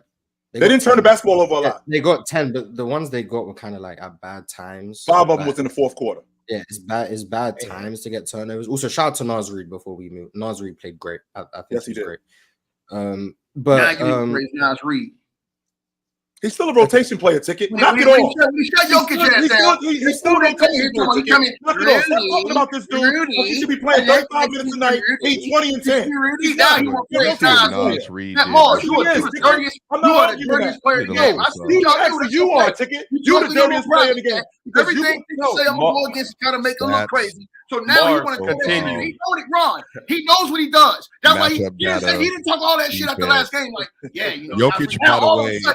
Just Ticket brought this up the other day. Jokic shot 53% versus Naz Reid and had 11 assists and just 3 turnovers. So he cooked him too. Just to be clear about this. Man, Mars, continue, Mars. Continue. As you're saying, Mars. We're talking Mars. Keep capping, Mars. We're talking about turnovers, Mars. That's what I was talking about. I was talking about if they take better care of the basketball, I feel like they win that game. Yeah, I think that it starts with that. But I think you just got to put. I think you got get well rested. I think you come into game 2. I don't think you're as fatigued. But I think you got to use Ant in different spots. I think they should maybe try use him as a screener more. I don't like Rudy Gobert setting the screens. I hate it because they just ignore him. Rudy Gobert's even. Now you agree with me about Rudy. See, Ron, this is what I be trying to talk about. Now you want to talk about criticize Rudy Gobert. You guys are dirty, man. Y'all, man. This man hasn't listened to me talk about Rudy Gobert the whole year. Chill. What have I said about Rudy Gobert's offense the whole season? Chill. What have I said about Rudy Gobert's offense the whole year? It's criminal. He fumbles the basketball around the basket. You can't give him the ball in the post. Not only y'all was just playing him last game. Did you see Rudy? I've only ever spoke about his defense and the fact that him making a ridiculous play is what won them the game. Mars and I have actually don't listen to your words anymore. Mars and I have actually gone back and forth about Rudy. Yeah, whatever. Mars and I have actually had arguments about Rudy because I think he's actually better. Mars is not trying to hear none of that. But anyway, I'm sorry. Yeah, but he doesn't listen. It's fine. Going back to how I think the rules can be different. I think they got to put Ant in different spots. I think you got to use him as a screener more. Going back to get Rudy Gobert in the dunker spot, keep him away from the action. If they help, the Mike Conley lob is there, the cat lob is there. Ant needs to learn to throw some lobs. By the way, that's another thing in this passing that he lacks. He needs to learn how to throw some lobs. But also use Ant in the post. I think if they go and guard him with Derrick Jones, there's a strength advantage there. Ant can post up. You use Ant in the post. It gives him time to rest because he's not having to run around off the ball. He's not having to dribble the ball up and down the court. You get Ant the ball in good spots in the post, that's fine. Also, if you use Cat in the post more with PJ Washington and you have Ant on the strong side, if they help from the strong side, you've got Ant attacking a closeout or taking a wide open 3. Like, I think you can use Ant off the ball more than they are because Mike Conley's a capable ball handler. Mike Conley's a good decision maker. Karl Anthony Towns is a very good decision maker. Karl Anthony Towns is a good passer. Decision maker, he's a good passer. I think you can use Ant in different spots than they are right now. But I think game 2, I think they probably are going to use him in different spots. Also, chasing around Kyrie is difficult. I don't know if you want to use Ant to do that long term. Like, I'm gonna be honest. They need to kill Alexander Walker to start knocking down some shots because offensively he's struggling. But ideally, you don't have Ant on Kyrie. I know Ant is a good on-ball defender. I think he's a good on-ball defender. Off the ball, I think is a different story. I don't think he's that good. But on the ball, I think he's a good defender. But I don't think you're using your resources to the best of their ability if you have him guarding Kyrie when you have other players who don't have as much offensive responsibility, who are meant to be able to do that job, like a Nickeil Alexander-Walker. Dante Exum has been borderline unplayable in the postseason, which is unfortunate, but he's meant to be able to do those things. So, but the other thing, Anthony Edwards off the ball, he needs to be more aware. There was a time Derrick Jones Jr. cut right behind him for a dunk. Like, that can't happen. Those type of mental lapses this part of the season, like every possession matters, you can't afford to do those things. So he has to be better. Rudy Gobert has to be better offensively. Karl Anthony Towns has to get given better shots. He's there taking grenades at the end of the shot clock, and they're not really running anything for him, which I think they're not using the 6'11" sniper to the best of his ability. There's no reason why Karl Anthony Towns is getting as many grenades as he's getting. It's ridiculous. And shout out to Jaden McDaniels for shooting like prime Klay Thompson, because if they get that from him for the rest of the series, their offense is in a good spot. Did he play well defensively last night? Who? Rudy. I don't think he played to the defensive player of the year standard that he's on a scale from 1 to 10. I think he was good on defense. I think he was good. I think he played defense last night. I give him on a scale from 1 to 10. I give him out a 4 last night, and the reason why, because I saw him affecting some shots at the rim. I was thinking of. But other than that, bro, he's unplayable. Y'all, listen. You guys think that dudes are hating when they say this. I heard Draymond talking about this again last night, bro. He ain't hating when they saying this about Rudy Gobert, bro. You guys overblow this dude, bro. This dude is not good. He's a 7'2" dude that benefits in an era of dudes that shoot a lot of threes. They wouldn't have won the series last week. Mars put up a stat the other day, and I thought it was an excellent stat Mars pulled up. I don't know where he found this stat at, but I would love to find where he found this stat at, and that was how you get rebounds. If you look at most of Rudy's rebounds, his rebounds are uncontested. Most of the rebounds, most of the ball fall right into his hands. So it's not like he's fighting. Yeah, it's not like he's fighting to get those boards. So Rudy Gobert, if he gets 11 to 12 rebounds in the game, 8 of those rebounds fell right into his hands because he's 7'2". 8 of them.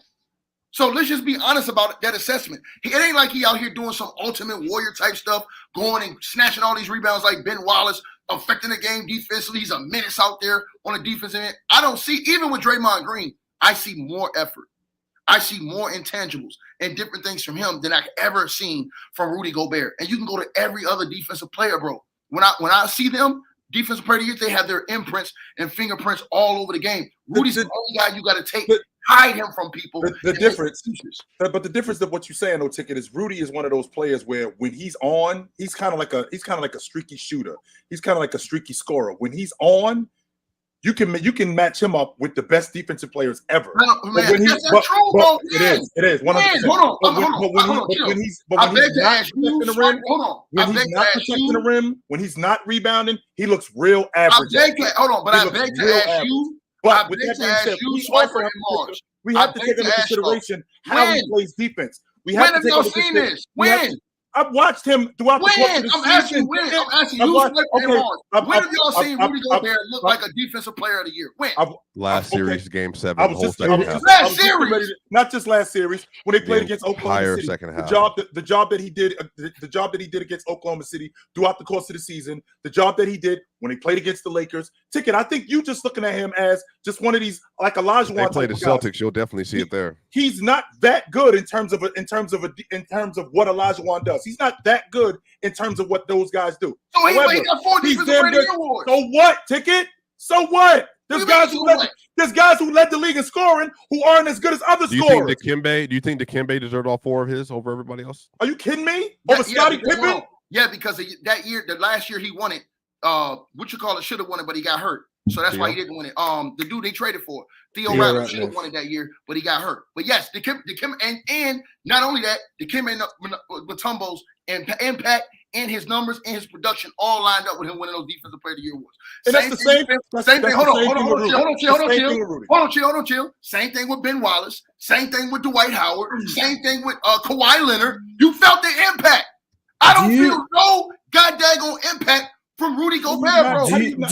Do you know what years Dikembe won Defensive Player of the Year? Bro, I'll tell you right now. Fuck, He won it in he 2001. won the year they played. If Ticket knows his He impact, won the year if they Ticket knows played. the He won impact the match. year they played. Hold on. Turn off your computer right now.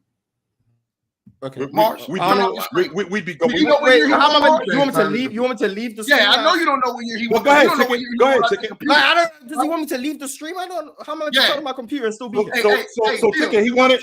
So Ticket, he won it in 2001 when he was in Philly. Hey, I believe he won it the same year that they won in Denver. That year he won it in 98. That's that same year. He also won it in that year. 98. He also won it. I'm trying to think of that year in Atlanta. He won it. He won it in 98, in 97, and in 98. He was in Atlanta because he was in 97 and him back-to-back season. In 97 and in 98, he won it. Right. And then in the year in 2000 and then the year in 2000 in 2001. In 2001, I don't think that's the year I said I don't think he should have won it.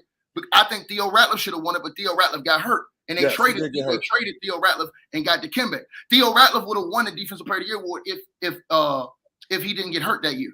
Because Theo Ratliff, to me, he was the best defender in the league that year. If you look at his rebounding, blocks, and production, and the way that he led that defense. Well, you can say the same thing. If that's the case, Ticket, can't you say the same thing about what's going on with Rudy? I mean, he led the league. But I'm saying no. I'm saying hold on. But this is what I'm saying to you. Uncontested. We felt. This is all I'm saying to you, bro. When we look at Defensive Player of the Year, all of the rebounds are contested. We felt them. Bob knows this. Kawhi Leonard, when the year he won Defensive Player of the Year, we felt that Defensive Player of the Year award. The year, I'm gonna give you another one. What do you mean? The year 04 from Memphis Grizzlies won it. Marc Gasol, Chilltown. Marc Gasol had a better defensive impact than Rudy Gobert. We felt that. No, he did not. Yes, he did. No, even if this is a disgrace on YouTube, bro. The year Marc Gasol won a Defensive Player of the Year with the Memphis Grizzlies. That year was incredible for a lot of people think should have went to LeBron though. Ticket, he wasn't even the best defensive player on his team. Fellas, I gotta step in. I gotta step in right now. We got to transition. What's going on, Gifted? Yo, what's up? How you doing? Chilling, man. How you living? Good, man. Nothing like NBA playoff basketball right now, right? That's a big fact. That's a big fact. I gotta tell everybody out there to like the video and shout out to all of our new members. Shout out to all of our subscribers and shout out to all 2,600 people that are in here right now. Shout out to everybody. Shout out to the person in the back that was just talking. All of that. Shout out to all the panelists. Appreciate y'all for tapping in today. I do want to say you're tapped in now, but make sure to tap in to Open Gym after this. And then make sure to tap in to playback.tv tonight. We got a special guy that's going to do a special game and a special performance from a special guy named Hallie. It will be Chilltown Hoops. So y'all pull up to that tonight. Enjoy the game. Bring your popcorn, bring your wine, whatever it is, and enjoy it. Ron, hold on, Ron. I got to ask you a question. So you agree with them? You think that the year Marc Gasol won the Defensive Player of the Year, you think that Rudy Gobert is playing at a higher level defensively this year than Marc Gasol played that year? The year he won with the Memphis Grizzlies, they were the grindhouse. He's asking you to go back 12 years to see if you specifically remember when you were a young child, what you remember about Marc Gasol's defense. A young child 12 years ago. He was 20. That wasn't 12 years ago though. Yeah, it was. 12, 13. 2012? It was in 2013. It was 11 years ago. I don't feel like it was that long ago, but like just yesterday. My boy couldn't even list off the last. Wait, Ron, who the last 5 DPOY were? And they can't. And look, and he can't. And this is one thing I know Swiper gonna come with because Swiper's smart. But I'm gonna X his excuse out right now. He can't use. He gonna say Tony Allen. He gonna talk about some of those other guys that was around him. Well, guess what? Rudy has great defenders around him as well. But Rudy won without these great defenders 3 times, by the way. You said what you say? Rudy's won without these defenders 3 other times. No, but he's had other defenders around him though. No, he didn't. Ticket. Which year? No, he didn't. We gotta Wait a minute, on the Jazz? On the Jazz? No. We gotta move. Hold on. His first. Hold on. Joe Ingles didn't put Paul George in handcuffs. We gotta move on from Rudy, y'all.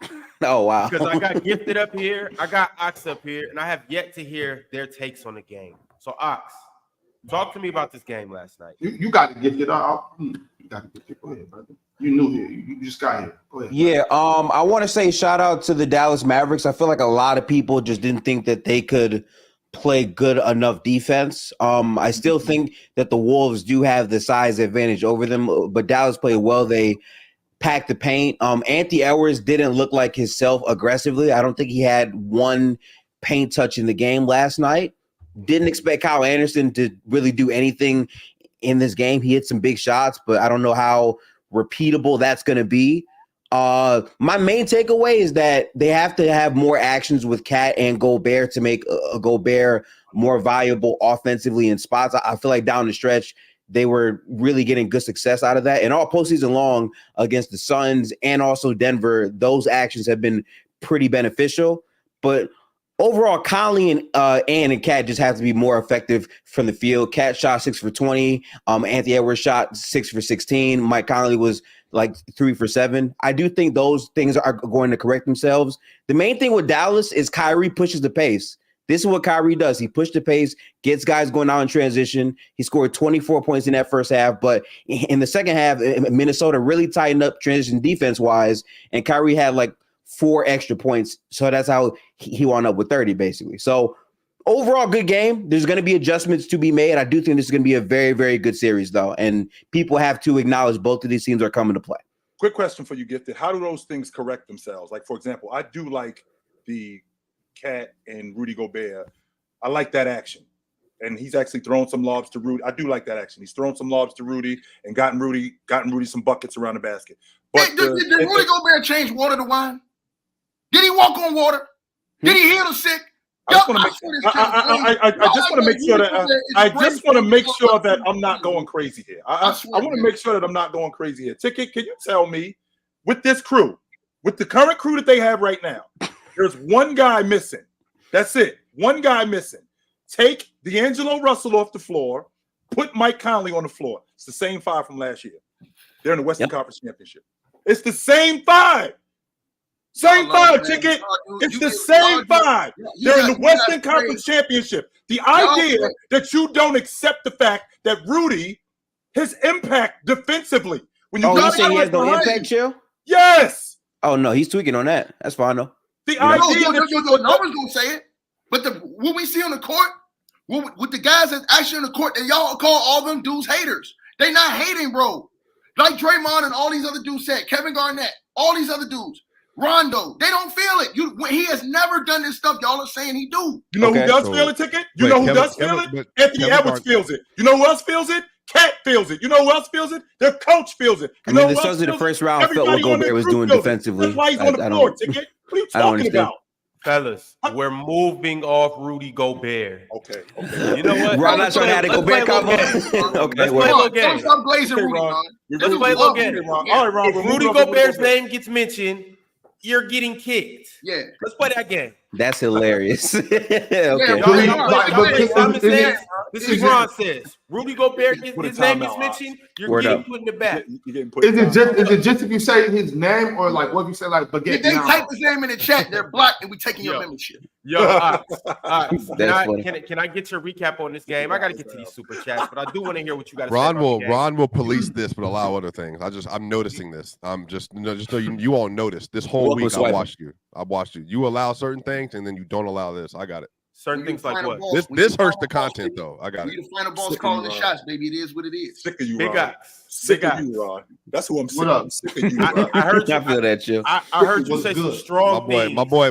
You are a Fox News host, my bro. But I got you. Shout out to you. Keep going, Ron. I'm sorry. Hey, well, guess what? More like CNN. That's what the real news is. What's good with you, Ox? Jokic at home, boy. That's real news right there. All right, Evan Fournier. He That's not definitely fake is news. chilling. All right, If we being honest, Ticket, Joker is in Cancun right now. That is a fact. Yeah, no, He's not in Cancun. I can guarantee that. But go ahead, Ron. I'm sorry. You asking Ox something, Ron. I'm sorry.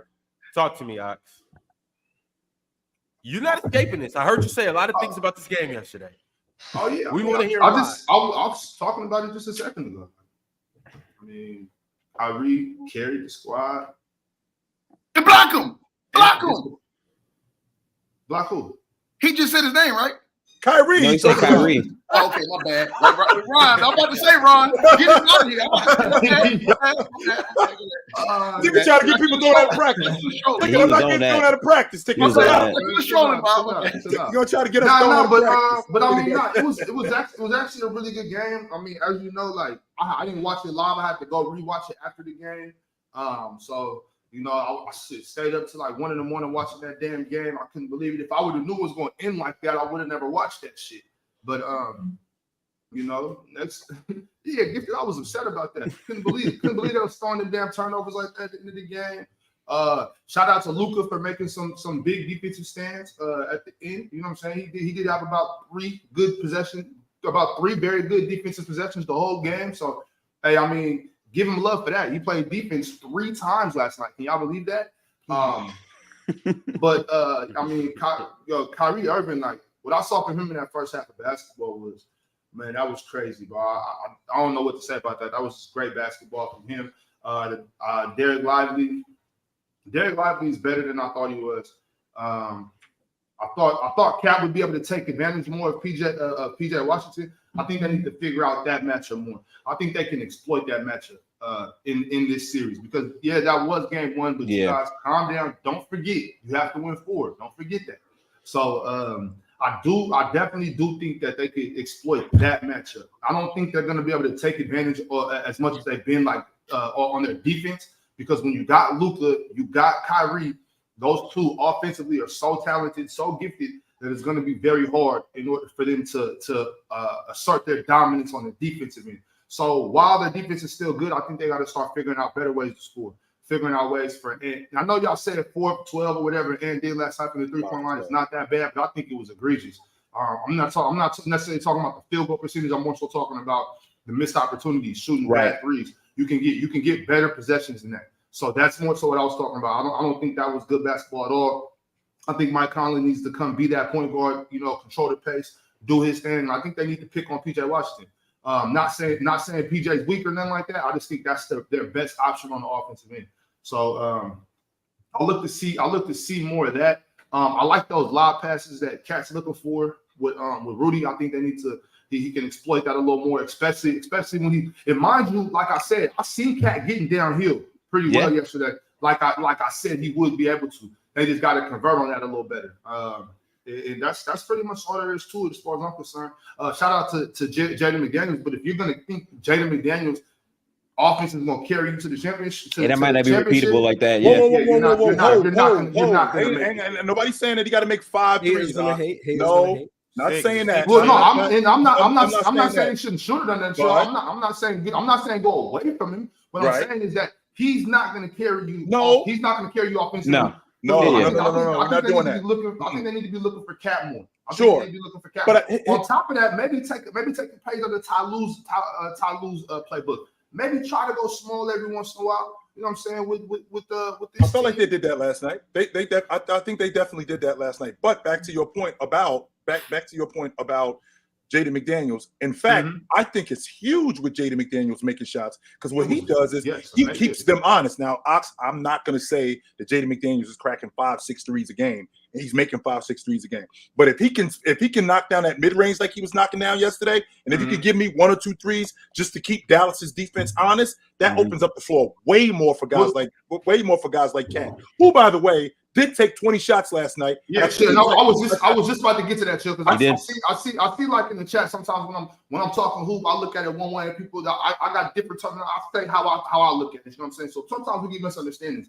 I'm not saying he didn't shoot enough. Right. I'm talking about the way he's scoring, where he was getting the way they're playing. Yeah, it's about the way he's getting these shots and the conversions of these shots. Now, obviously, like I said, I've seen him shoot. I didn't know he shot 20. I'm thinking more 16, 17. But it's not about the amount of shots you get. It's more so about it's like the area and like are you actually putting pressure on the defense when you're trying to score? Exactly. Which he was, but here's the difference, though, Gifted. The difference is that we've been harping on Minnesota's offense all year. All year long. Offense, and Ticket brought up a really good point, and I have to agree with him. It's not their offense. They get good action. It's the conversion. Minnesota? Yes, they get good action. They get damn good action. They do, but the problem, for example, Cat last night, just so you know, Big Ox, Cat took 10 shots in the mid post and in. Took 10 of them. He only converted on 3.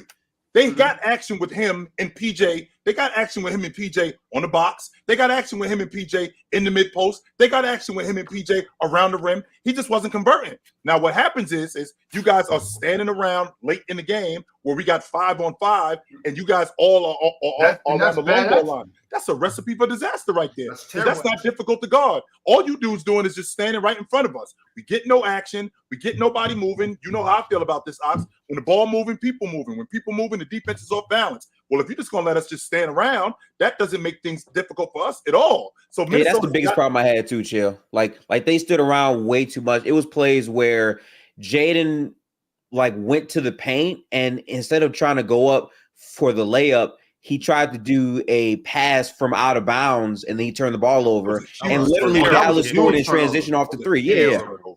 Big turnover. On top of that too, when Mike, so another possession where Luka actually played pretty well defense and what I'm saying when I say that too, it's like I don't expect Luka to be able to stay in front of Mike Conley either way. You know what I'm saying? But he did for a few seconds. Mike Conley eventually broke him down.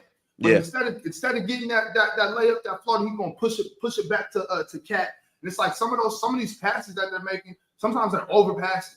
You know, I don't like how Mike Conley played either. I like sharing the ball. I like sharing the ball, but sometimes you overpass. You could overpass. Shoot the ball, y'all.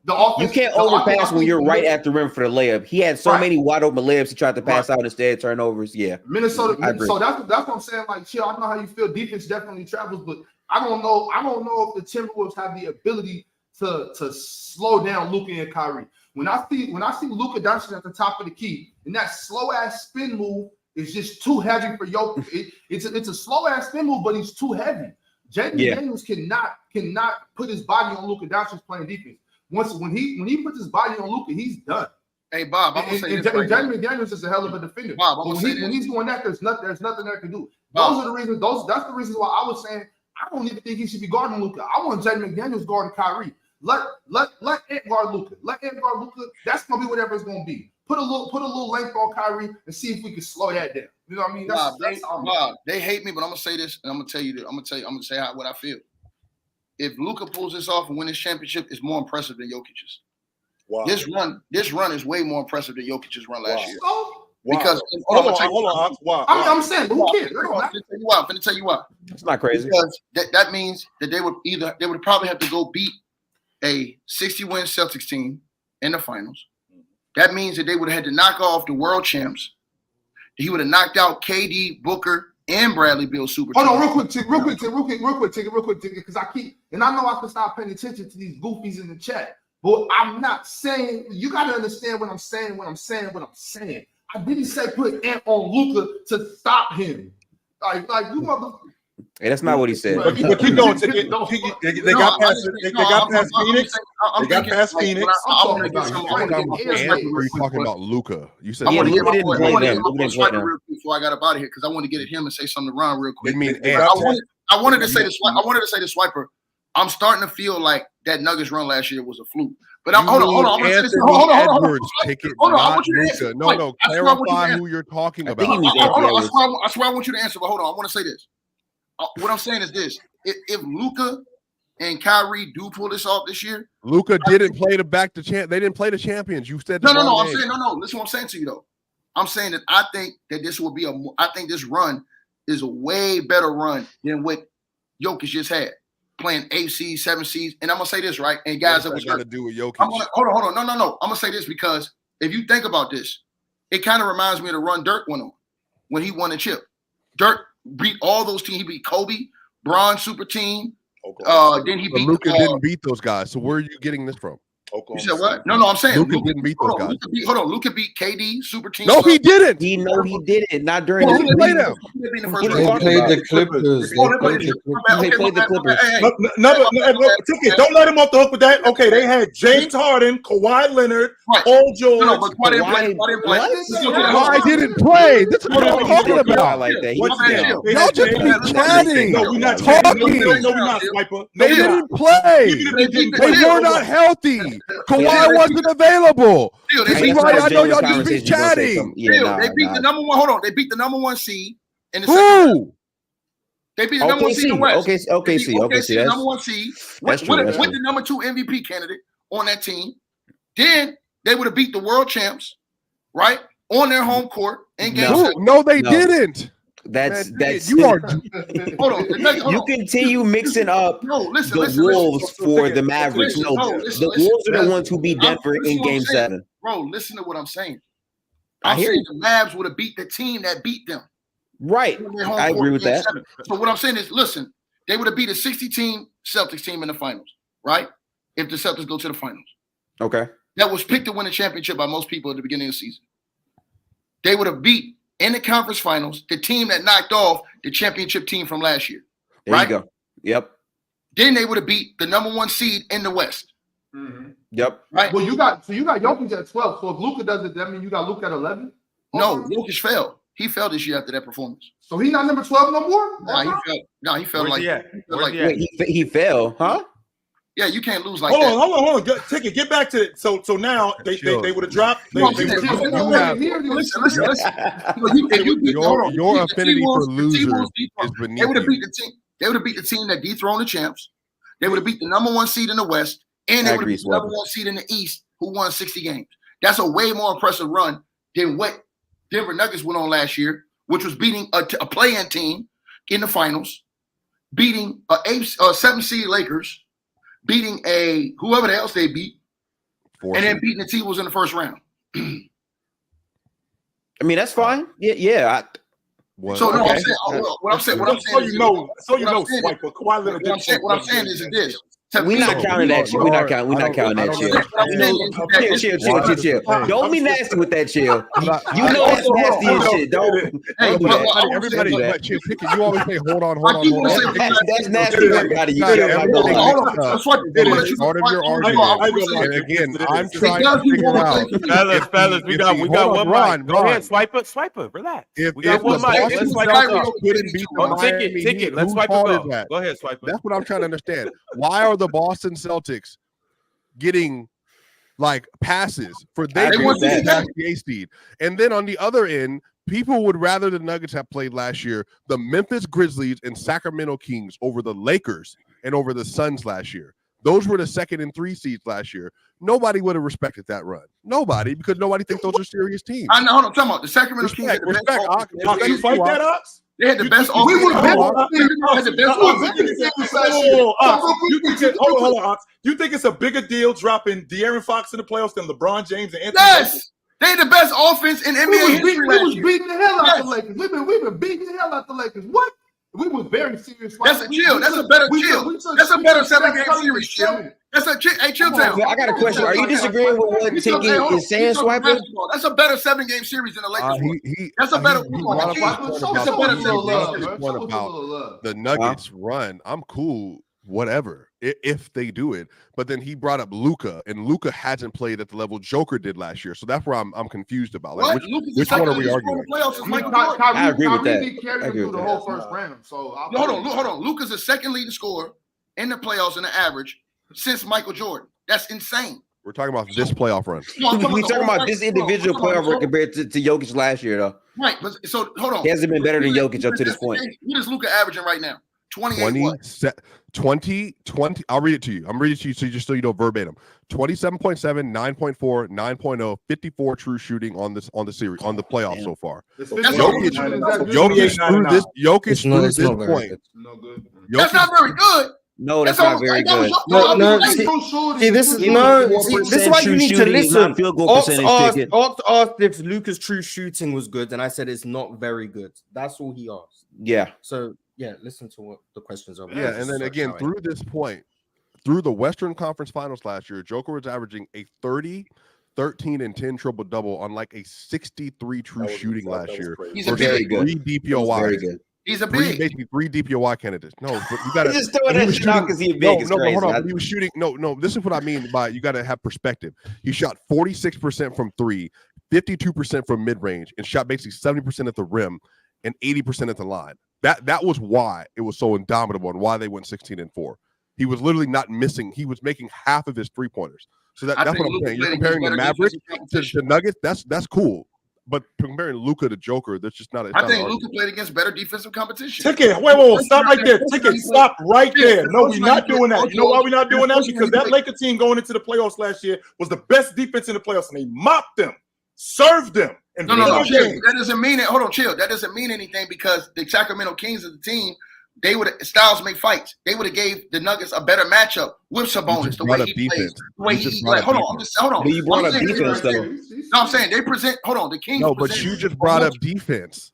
No, I know. I'm talking about this year. Kings. Hold on. With Luka, he has faced better defensive this year than Jokic faced last year. He did it because the Minnesota Timberwolves were fully healthy. Minded Jaden McDaniel had a better defense, one of the best defenses. They did have a better defense when Rudy never on the court. And then they played versus the Suns, and the Suns had a good defense after the KD trade. And then they played versus the Lakers, who had the best defense in the playoffs. That defense. Had the best defense in the playoffs leading up to that point. Everybody said Anthony Davis should have been Defensive Player of the Year. So then he went and played versus the Miami Heat, who had the number 2 defense in the playoffs last year. And it didn't matter. So no, that's what I'm saying. This is false. Luka played in the first round. He played against Paul George and Terrence Mann, who are 2 very good perimeter defensive players. And he was bad. Also, and he was not good in that series, by the way. And he was not good in that series. He didn't perform at a high level throughout. What did he average for that series, though? Ticket. We was talking about. We were talking. No, these dudes keep talking about a dude that's averaging damn near 30 a game, 10 and 10, ain't playing good. So what is did you watch the game? I'm sorry. Did you watch the series though? Yeah, I watched them win. Okay. If you watch the series, you know what?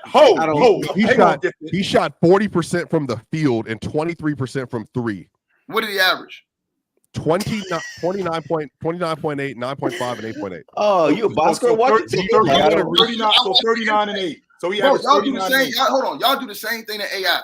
Oh, he wasn't efficient. He wasn't efficient. But you're comparing him to Joker. No, I'm saying no. Hold on. You are Joker's comparing him to Joker. Hold on. I'm gonna give you an example right now.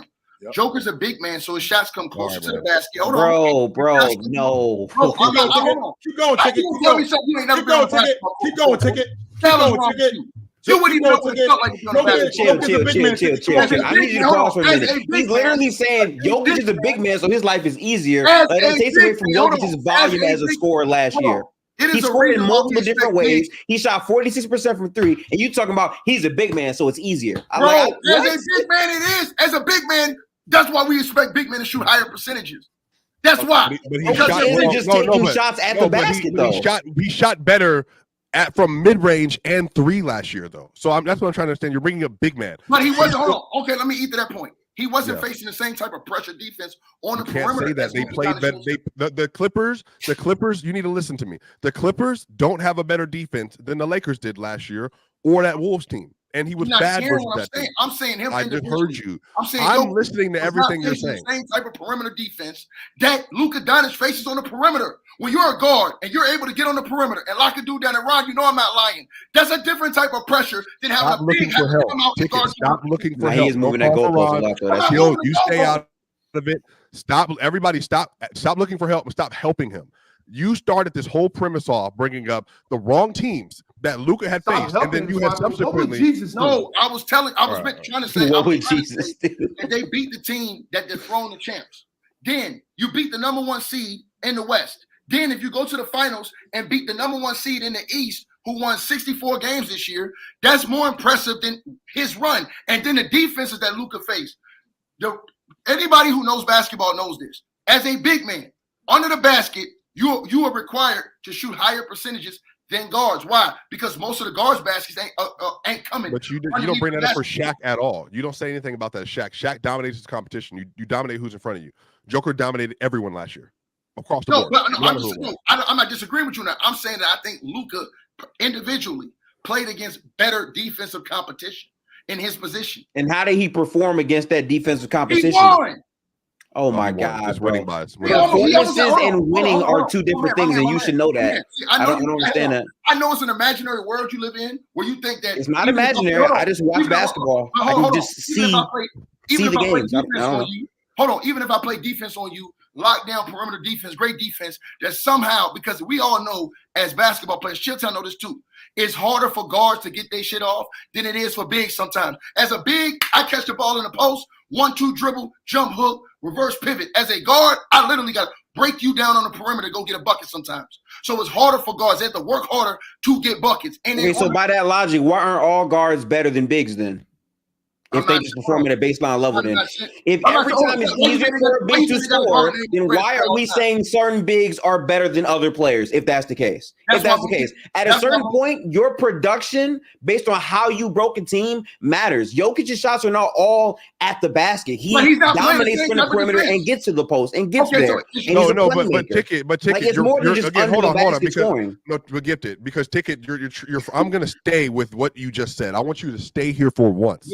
You said the same type of defense. The Wolves and the Lakers were and the Heat were 3 of the 4 best defenses in the playoffs last year, and he murdered them. So again, I'm staying. All right, cool. So he played versus Rudy Gobert, Bam Adebayo, and Anthony Rudy's Davis. not getting out to the perimeter, so he's gonna shoot better. Okay. So that's not even.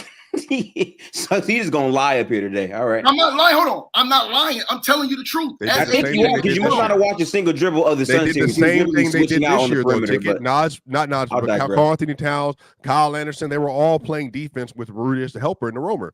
That's what happened last year. It's the same thing. He just cooked them, and Jamal Murray averaged 27, 6 and 5 in that series. That's the difference. That's why the series didn't go to 6 and the Nuggets win this year. Jamal wasn't good.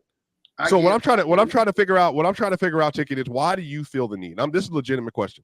Why do you feel the need to try to compare Luka to Joker when you know individually he hasn't played at the same level? But also on top of that, like if you want to say they played more impressive teams, then sure, that's not an issue. But who's gonna? First of all, I disagree. I believe Luka has played at the same level as Jokic. Well, then you're a casual. I don't want to tell you. You're casually watching the game. That's all I can say. Let me finish my sentence. I was literally talking, and then you started talking. No, but you asked me a question.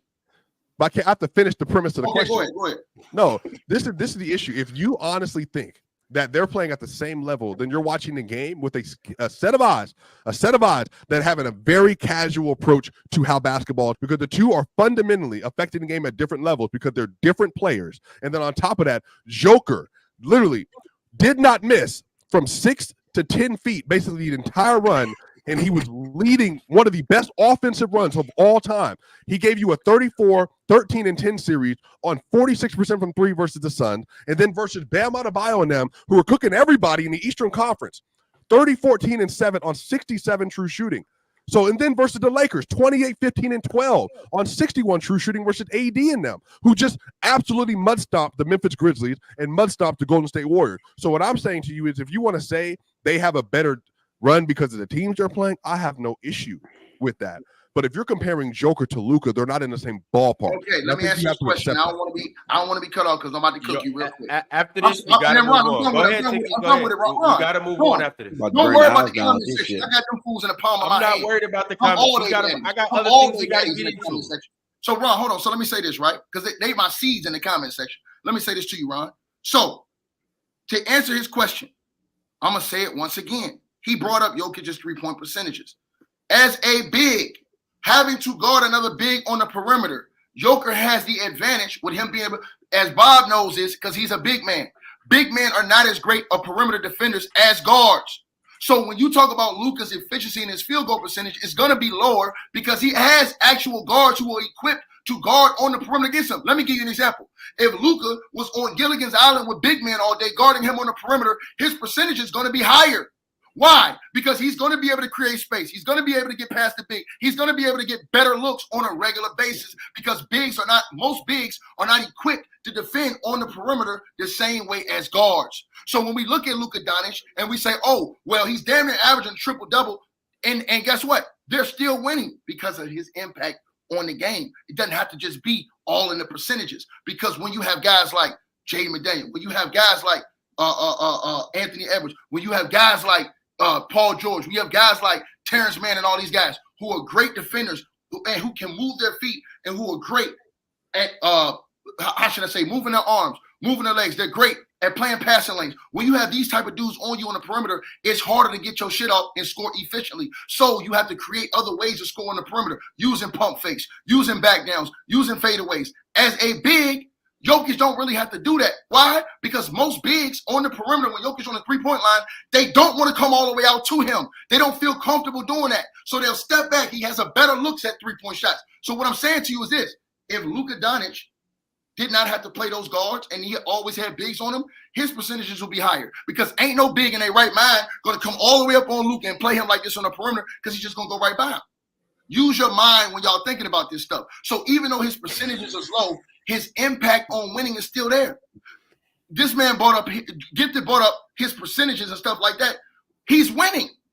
This is the second time he's been to the conference finals in the last 3 years. I think the problem with your argument though is the run for the team can be better than Denver's run, but you literally said out your own mouth that Luka is playing the same as Jokic, and that's factually not true. Hang on. In fact, what you're actually saying is Jokic, because of his skill set, breaks a defense more than what Luka currently is because Luka is restricted in terms of guard play. Yes, you are. What you're saying is Jokic basically has an unfair advantage because he's a big, so he has bigs overall who can't really match up with him well because of his play style. If anything, that is highlighting the difference in what Jokic is as a player to the rest of the league. That's why he's such a different player because of his play style as a big. Yes, that's not because true. of his play style as a big on the perimeter. No one else. That's for most. Hold on. That's for most bigs. If you look at Porzingis, most bigs do not play like Jokic on the perimeter. Hold on. Now I'm finna eat you. If you look at Porzingis, he has an advantage against most bigs. Why, Chilltown? Because he has the ability to shoot the ball on the perimeter, and most bigs can't get out and stop. Does Porzingis play like Jokic on the perimeter? Walk it dry right now. Does Porzingis play like Jokic on the perimeter? Yes or no? For most bigs, hold on. Does Porzingis play like Jokic? Yes or no? Let me finish cooking. So most bigs that can score from the perimeter. Chilltown. Why do many players have a problem with Brook Lopez on the perimeter? Because many big men don't want to get out on Brook Lopez, which frees him up to be able to shoot those deep threes. And because the fact that he can shoot those threes. If you think Porzingis or Brook Lopez play anything like Joker, then again, I'm asking about play style. I don't understand. Hold on. Yo, my friend. I gotta get to these super chats. All right, I'm going, y'all. Take it. All right. Later. Like every time we have a conversation with Tick, he says, "I'm gonna eat to you." He says nothing, and then we just gotta move on. I'll see you at the barbecue, and I'll see you at Bro's barbecue in 3 years. You really don't be saying shit. I'm not gonna lie. All right, I want to go ahead and shout out everybody that liked the video. I also want to shout out all I gotta get my man Swiper back in effect. Come on, Swiper, where your energy at, brother? Come on, my man, where you at? There's no energy to be had when someone approaches a basketball conversation about this. And that's what I'm saying. That not creates narratives. There's just nothing to be said. I want to shout out our new members. You nasty, Chill. Momo has joined the conversation. Shout out to Momo. Tay Evans also became a new member today. Shout out to Tay. Who else we got in the house? iOS Inc. Didn't become a member once. He became a member twice. Shout out to iOS Inc. Get like iOS. Also, the Green Maurice Machine Sports became a member as well. Shout out to Green Mean Maurice Machine. Also, Players Choice Dave just chimed in. He just blessed y'all. He put out 50 Players Choice memberships. Shout out to him and shout out to everybody that just got blessed with a membership. Y'all turn up in the chat because now that you got a membership, that means you could type in the chat. Let us know how you feel about everything that we're talking about and make sure all 50 of you like the video and subscribe as well. All right, man, we got a bunch of super chats, so let's go ahead. The people have spoken, so we're going to go ahead and listen to what they're saying. I just want to know why I can't be a troll from time to time. Y'all do it to me all the time. Nah, because you be acting like you don't be trolling. That's why. I can't do it once in a while. Like I don't do it. I just want you to stand on the fact that you do be trolling because you sat here and let him say that he was legitimately playing the same as you. Because you know for goddamn well that's not no facts. You know he talking out his ass with that. You know that. That's all good, man. Go ahead, bro. I'm sorry. SMN RNDM said, I have the Warriors in that. That team was stupid. Only team better is the 96 Bulls. Also, random thought, KG the best power forward of all time. In top 3 after MJ and LeBron. Call me crazy, but maybe top 2 ahead of LeBron. Biased, but KG underrated as fuck. He is. He absolutely is underrated. I think he and David Robinson are underrated. Well, one person might overrate him. Doesn't make him overrated. By the way, shout out to Dave. I do appreciate the gift. Feels like a big shout out. Tweet. You got one? You got one gifted? Mm-hmm. Man, shout out. Hey, gifted was gifted. And shout out to all the other 49 people that was gifted too. Is KG underrated? Depends on where you got KG rated at. But Mike Mars says he's underrated. Where do you think KG is, Mars, as an all-time great player? I've tried my best to stop doing lists because people argue about one spot, and I'm like, I can't be bothered. He did a lot, yeah. But like, I think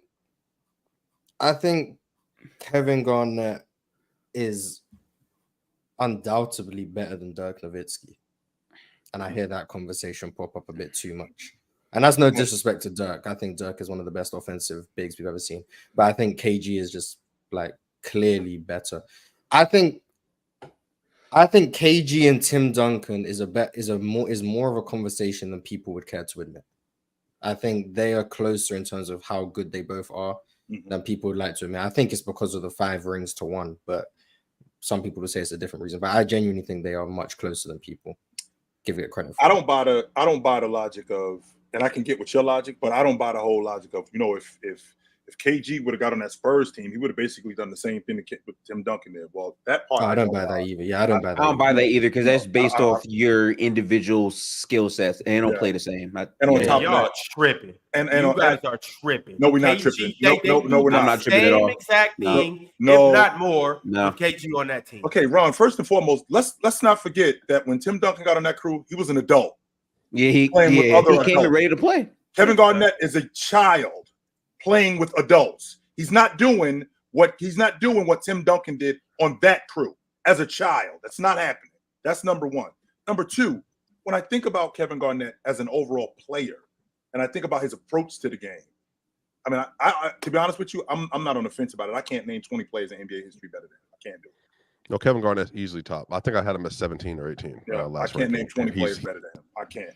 He slid down to 18 or 19 now, but 17 and 18 ain't bad considering you rank like Jerry Weston though. I rank Jerry West. Yeah, so that makes sense. I think actually no fact. I think I have Kate had Giannis 20, Jokic 19, KG 18, Jerry West 17. I think I had Dr. J, and I think I had Moses and Dr. J, but I'm a little higher. Yeah, you rank all those guys. Yeah, KG 18 probably makes sense. Yeah. Now the conversation between Dirk and KG, I don't have that conversation because I think KG is better. I've always felt like KG is better, and not just because of the winning. I feel like the winning compounded it, but I just felt like KG was better. I felt like he did more on both sides of the basketball. I felt like he impacted winning more on both sides of the basketball than Dirk did. That doesn't negate that Dirk was a fantastic offensive player. I feel like he revolutionized the 4 spot because before Dirk, guys weren't doing what Dirk did. But when I think about how much KG impacted the game on both sides of the floor and the fact that he was so good at doing that, I would have to put him ahead of. I won't have that conversation between him and Dirk Nowitzki because I think KG is better. Okay. I think Dirk is underrated too, though. But go ahead, Ron. Ishaq Ira said, B-ball is about matchups. This Wolves defense was built to play Denver. Mavs are the complete inverse of Denver. J-Mac and Ant were bouncing off Luka all game. Length and speed doesn't bother Luka. Kyrie is too fast for them as well. But wouldn't that mean, though, that even if I'm built to beat one team, a lot of these teams in the league play the same way. There's a lot of pick and roll action. There's a lot of short roll. There's a lot of pick and dive. Don't get me wrong. I don't think that Daniel Gafford is the same as Joker in terms of the short roll. I don't think he's the same as Anthony Davis in the pick and dive. I won't argue that point. But don't a lot of these teams play the same way? And because they play the same way, I am basically built to win the championship. I got size because Denver has a huge front court. And in addition to Denver having a huge front court, their back court with Murray and KCP, those guys shoot the basketball. So we got a bunch of teams in the league that have a lot of good perimeter players who shoot the basketball at a high level. So if I'm built to beat the Denver Nuggets, a lot of us are built to beat the Phoenix Suns too. A lot of us are built to beat the Los Angeles Lakers off the strength that a lot of these teams play the same way. Yeah, I don't think it's crazy to say that this Wolves team was constructed for Denver. I mean, the same person who made exactly the same person who constructed Denver's build also did it for Minnesota, and it barely worked.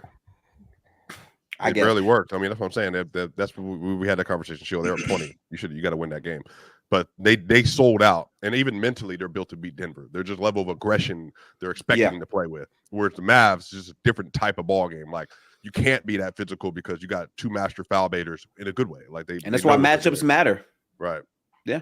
So, I feel that though. But I do think that they're still constructed overall beyond Denver to just be a team that has a lot of overall defensive versatility. This is meant to be a series. There's different styles that they can employ that will probably, bring more trouble to the Mavericks. But that's the point of watching the full series and not just saying off one game, this is done, or, all this and all that. There are adjustments to be made in both play and scheme. So we'll see. All right, moving along. Alan L. sent through a super chat, and he said, you should rename the show, quote unquote, L Ox Strikes Again. Luka puts foot in Casual's ass. That's funny. Man. Ox, I'm holding his arms, by the way, and I'm holding them up against. I'm holding his arms up against. I'm holding his arms behind his back and get him. Man. Not for that though, chill. That was fire. I can't lie. I like that. I can't That's lie. funny. That was creative, dog. I like that. I'm still kicking your ass when I see you. But that was fire.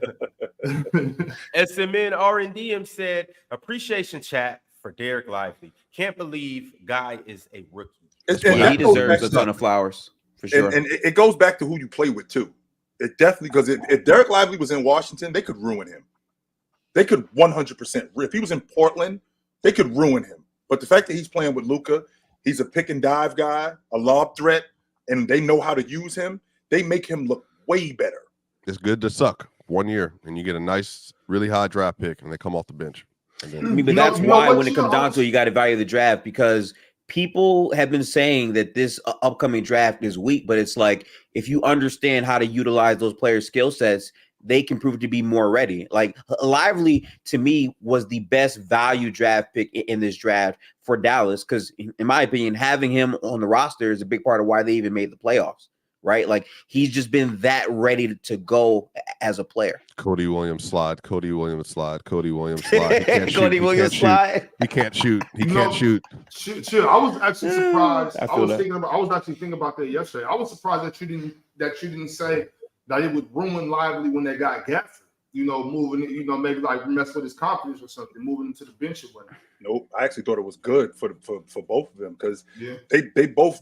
Well, first of all, Luka being the distributor that he is, and the lob threat that both of those guys are. I mean, it's enough food for us to eat. I mean, this is a huge table, and I don't have to eat all of it. It's plenty of food for both of us here. Not only that, I mean, I'm watching Kyrie Irving go down the gut yesterday and basically throw the ball to the rim. That's all he's doing, just throwing the ball to the rim. So there's plenty to go around. I don't have to worry about it just being Lively. I don't have to worry about it just being Gafford. It's plenty for us to eat. And there's no more Dwight Powell minutes, which is great because he's not good. Get Dwight Powell. So there's that. They instantly got better once they stopped playing him. Agreed. Christopher D said 2018 Rockets versus the 2002 Kings, 7-game series. Both teams took the dynasty teams to 7 based on matchups. Who has the advantage? You have Mike D'Antoni, Chris Paul, and James Harden against Ox's favorite team. I can guarantee you he's picking the Kings. I know what Ox is doing. I can guarantee. Who you picking? We know what it is. Who y'all taking though? Who you picking? I'm a Rockets fan. I'm just as biased as Ox. So you go ask the other 3. They don't have a horse in the race. Gifted, chill, swiper. I'm going Rockets pretty easily. Pretty easily. Yeah. Mike Bibby, Vlade, Chris Webb, Peja. That's Chris Webber, who's arguably the best power forward in the game too. So According to one. Yes. Well, but wait a second though. Hold on, because when he said that, like, okay, obviously when you think like, well, no, he's definitely Tim. But let's not act like Chris Webber was not in these conversations during this time. Like, I'm just asking who was having the conversation. Everybody. I want to meet the person who was arguing the Chris Webber side of the best. Everybody. Well, you've met me, and I didn't think. I'm such a huge KG fan that was never a thought for me, right? And obviously, I have Rashid too, but. Like, come on, man! Like, it was the conversation, more. It was, and I'm never lying. Meet the people who were having him number one in the conversation. All you gotta do is come to America and go outside. It wasn't necessarily number one. Talk to people. In order to arguably be the best, someone. You got to talk to everybody over the age of 40 in America that was avid basketball fans that watch basketball, bro, they'll tell you, Mars, it was certainly a conversation. And if anybody acts like it wasn't a conversation, they're lying to you, Mars. They are lying to you. Mars. Chris Webber was when I meet the sure. person who was saying he was the best, then I'll be like, okay, so people did think that. Yo, Mars, from 94 to 2003, it was a conversation, bro. Mars, when the Lakers mopped the floor, when they mopped the floor with San Antonio in 2002 in the West semifinals, in the West finals, when they mopped the floor with them, and then the next year they beat them in 5 games, and in the Western Conference Championship they go 7 with the Sacramento Kings. That was a conversation. I wasn't participating in it. I thought Duncan was better, but it was a conversation. Where does C-Web fall in the pantheon of power forwards in the game today? He was in the conversation. And he fell in fourth. Shout out to him. Mars, I just want to say this to you though. You think Jokic is the best player in the NBA, right? Sure. And I think if I ran a poll, a good majority of people would say Jokic. But you still have your people who would say Embiid. We've had people come up here and say Embiid's the best player in the world. Yeah. It will be And people Tatum like Giannis. Luka, We've had people come up here and say Giannis is the best player in the world. Luka, he would probably get second on that poll. It was people up here today saying Luka is the best player in the world. So that's what I'm saying. Like people have horses. No, I understand that. That's a conversation. On the stage. Jalen said it today. I don't know if anyone said it. People in the chat probably, but I understand that's what makes something a conversation. People actually having the conversation. Like I said, if you're telling me, because I wasn't around, I'm deferring to you guys. If you're telling me there was actually people saying Chris Webber is the best power forward in the league, then I will agree with you that people were saying that it was a conversation. But if you're telling me people were arguing Chris Webber among the power forwards, but no one actually had him as the best, then he didn't have an argument for the best. That's kind of my thing with this stuff, right? If there were actually people saying it, then fine, then you got it. You can have a conversation for sure, but what does that really amount to if he's not really better? Like Chill said, yeah, sure, there's a conversation. Chill said I wasn't part of the conversation because he's not. So it's like, what does that really mean? Like, sure, but gifted though, you can't. It can be an argument, but this is the thing though. If somebody believes that they better, they believe it. Like we've tried all season. We tried all season to tell Chill that Jason Tatum's not top 5. He believes he's top 5. No, he doesn't. What can we say? No, he doesn't. And that's a Chill decision. You see what I'm saying? You see? That's a Chill decision, though. Like, he's one of the that's fine. I hear that. Basketball. He does Yes, not he believe does. Swiper, what are you talking about? No, you do not, Chill. You know too much about hoops to think Tatum. What you're seeing right now, he's one of the 5 best players in basketball. Stop it. I hate when you do this, Sniper. I hate when you do this. Hey, do what? Run the one who brought up Tatum. Do what? This is Ron's fault. Make an example. You can't. When somebody believes something, you can't change it. Yeah, so let me amend the statement. Me personally, going back, I'm watching as much of the early 2000s I could, particularly 2002, especially that Spurs Lakers series. Shout out to the Duncan and Robinson did a great job, by the way, on Shaq. Just putting out there. But I didn't watch that and think, Chris Webber better than these guys. Personally, I didn't do that, but some people might. And if you chose to do that, that's perfectly fine. Yeah, but shout out to you. It was a lot to it though, Mark, just because the way he used to run the floor, how he used to attack the basket. You know, it was a lot to it. Chris Webber was a beast, bro. The reason why Chris Webber wasn't the best in the league was the reason why Duncan was the best in the league. Why Kevin Garnett was considered the best in the league. Webber wasn't with the drama, Moss. He wasn't. Duncan never got love like that though in the 2000s. Nobody really liked Duncan. Right. I know. None of my people like Duncan. I never talked about Duncan. That's a fact. That's a fact. Yo, they used to say he was soft, all types of stuff. You know what I'm saying? Which is crazy. He was just boring. Kevin Garnett was better than him. Yeah. And obviously, this is me looking from a younger lens. I always thought Kevin Garnett, and it was part of the bias. I thought Tim Duncan was soft. I thought the Spurs were boring. I thought they were slow. Kevin Garnett, how Chill just said, was with the drama. He was exciting, come and dunk on you, scream in your face. As I got older, I had to chill with that. Had to calm it down a little bit. Okay, Tim Duncan was like that. Tim Duncan was cold, and part of the reason why they played the way that they play is because Tim Duncan was really, he was the Mr. big Fundamental. Exactly. Yeah. That's boring to kids, though. That's boring to us. Exactly. No, listen, let's be very clear. Tim Duncan was boring as shit. No one respected the Spurs because they were so boring, but you couldn't ignore the results that they got. And that's my point. You can have a conversation all you want. But realistically, looking at basketball, there's no way you're saying Chris Webber is better than Tim Duncan. It's just not gonna happen. That Pistons Spurs series was awful. Was an awful watch. Yo, Swiper. Yeah. Respect the 05 finals. Hey, No. Swiper. I Manu damn near Ginobili masterclass. cried. Nah, I damn near cried He when I is was in gonna the hate finals. I'm finals like, MVP, hey, shit, I'm man. like, what I'm gonna do? It's June. I'm not watching this shit. Right. Y'all are pitiful. Y'all are pitiful. Yeah, call me, It's hey, sad, call me but- pitiful. Ron, you I watched don't that? I mean, Ox, you watched that finals? Yeah, hell yeah. I mean, I watched that watched it finals. because Chauncey was in it, but that's only because he's from Denver. Like, other than that, No, well, you got to. Yes, I watched that series, but mostly this is what I was gonna say earlier. I was like that too. If it wasn't for my mom, I would have never watched Tim Duncan. If it wasn't for my mom, I wouldn't watch Tim Duncan. But shit, if that's what she watching, we watching basketball. I'm watching that, so I came to appreciate it. But I thought I was T-Mac had such- been I in was Duncan such- probably at one point. I love T Mac, but that's what I'm saying. At that age, I was, I had favorites like Hear that. KG and Rasheed Wallace. There was none you could tell me about them. Like KG and Rasheed Wallace was the best thing moving at that time. So but Tim Duncan is clearly the best power forward of all time, if you ask me. But Chris Webber was in these conversations though. Just to kind of wrap it up, Morris. Chris Webber was definitely in those conversations. There was a lot of people that wasn't a conversation. There was a lot of people that had him number one. So Yeah, shout out to Chris Webber, because he was tough. I wasn't trying to take anything away from how good he was. I just wasn't aware of people actually saying he was better than Duncan or KG or whatever the case. He got and lost. those all 5 finals were fire. Come on. He got Manu lost in the Ginobili smoke was the though because of cause. Dirk.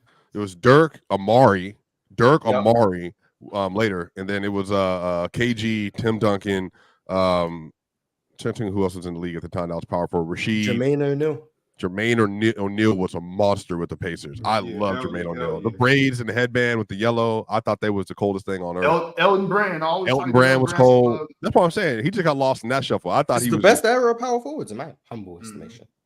Yeah, so. Cool G sent through a super chat. He said, excuse me, fellas. How does the DPOY not affect the game on the defensive side of the ball? Hashtag. Is he agreeing with that, or is he I asking? don't know if he's trolling. I don't know the tone of that. Like I really don't. I'm watching the game, and I don't think Rudy had like the best game like of the playoffs. No. I think it was mediocre for Rudy standards. But if you look at just please, like maybe you guys just watched it. I understand, like you're watching the game as a fan, all of that. So you're just watching the ball. I understand that. And Rudy's not guarding monsters offensively like Jokic or whatever, and he's not shining down. Cool. But if you pay attention to how Dallas are able to live at the rim when Rudy's not on the floor, and then look at the difference when he's out there and you can't see the impact, then I don't know what to tell you. They can't miss at the rim when Rudy's off the floor. The moment he's in the game, all of a sudden they're struggling more at the rim. I'm not saying they never score at the rim, because obviously you want to score at the rim, but they struggle. Like I don't know how you don't see that and be like, Rudy's making Wait, it's white. We got to add like a super chat where you can like call in, because I need you to read that super chat. We got to have a call in tier super chat. Yeah, I need to hear the tone in which he said that, whether or not he was making fun of. There's a reason why their coach basically snatches Rudy's jersey to get him back in the game. Yeah, I just don't understand these talks, because it goes from he has no impact, he's a defensive liability, they score without him on the floor. Then if I tell you, hey, factually speaking, the lineups are a negative, they're bleeding value. If you go to the numbers, it's numbers. The numbers, we don't care about numbers. But then when I say watch it, your eyes can't perceive his impact. Even though last night that's what happened. They it was layup lines, But I mean, hey, I'm missing something with Rudy. Like, I don't know. Maybe I don't know. I didn't get it. And like every time, it's like people are still calling him that. I really feel like the Sun series should have been the biggest example of Rudy's impact, and like no one talks about that. Like we didn't see Kevin Durant and Beal and Booker struggle to get to the rim, and then when they got there, the impact Gobert, had defensively. Like we saw a full 4-game series of that where no one had the Suns getting swept. It's like everyone forgets that series ever happened, and yet we can still say, "Oh no, Gobert, he's a defensive liability." Like I don't understand these talks. Plus 16 net rating with Rudy on the floor in the playoffs. -9 when he's off the floor. He has the highest plus minus of any player in the playoffs. I don't know what to tell you. I just ran a poll. I just ran a poll and said grade Rudy's impact. Obviously A, B, C, and F. You guys let me know how you feel about Rudy's impact. Right now, he's winning. He has 59%, 60% of the voters have chosen an A. So clearly you guys see Rudy's impact. But go ahead, vote on that poll. slap that like button. And also, after you do that, scan this QR code right here and go to playerschoicemerch.com. Get you one of these shirts that I got on. Grab you one of these hoodies. Get the beige hoodie that Swiper always drools over, but never can seem to have. Do yourself a favor, grab one of those. We got a few more super chats, y'all. Let's go ahead and get into it. SMN RNDM has a question for you guys. He said, every series so far, Mavs win. Y'all talk why the other team lost and how they are going to win going forward. Mavs lose. Why the other team won and how they are better than the Mavs. Every game so far. Why do you guys do this? Well, I feel like the Mavericks are a good team. I don't think anyone up here believes that the Mavs are bad teams. I can't really speak to how y'all feel about the Mavs, but I feel like if you track their overall series that they played, the Clippers series was an interesting one. Mm-hmm. No Kawhi impacted a lot of that series, and I feel like a lot of people had hoped that he would return and be the Kawhi we thought he could be. He never did that. Mm-hmm. But the entire time, Dallas played well. Then you get to the Oklahoma City series where it's a bit more up and down. You get role player variants where PJ Washington, which I said, hey, great pickup. I think he can provide value. But no one up here had PJ shooting 48% from 3 on 8 attempts. Like, you didn't have that. You didn't have DJJ in a crucial game 6 making a contested fall away mid-range to put them up, right? You didn't have that happening, but it happened. We also look at Luka Doncic, and he's been having the weakest postseason, contrary to whatever Ticket might tell you. Luka has had his worst overall postseason as a pro, which is crazy because that's how good Luka Doncic is as a player. And you're seeing Kyrie in the second series also struggle, but the Mavs still win as a team. So I feel like for a lot of people, they don't know how to really look at the Mavs as a team because of these things. Right. But make no mistake about it, they are a good team. They did play great defense last night.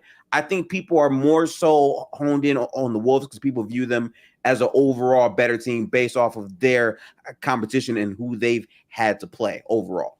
Also, too, I'm sorry, Moss, but also I was wrong about the Dallas Mavericks. I thought they were a play-in team because I thought the Western Conference was going to be a lot better than what it was at the top.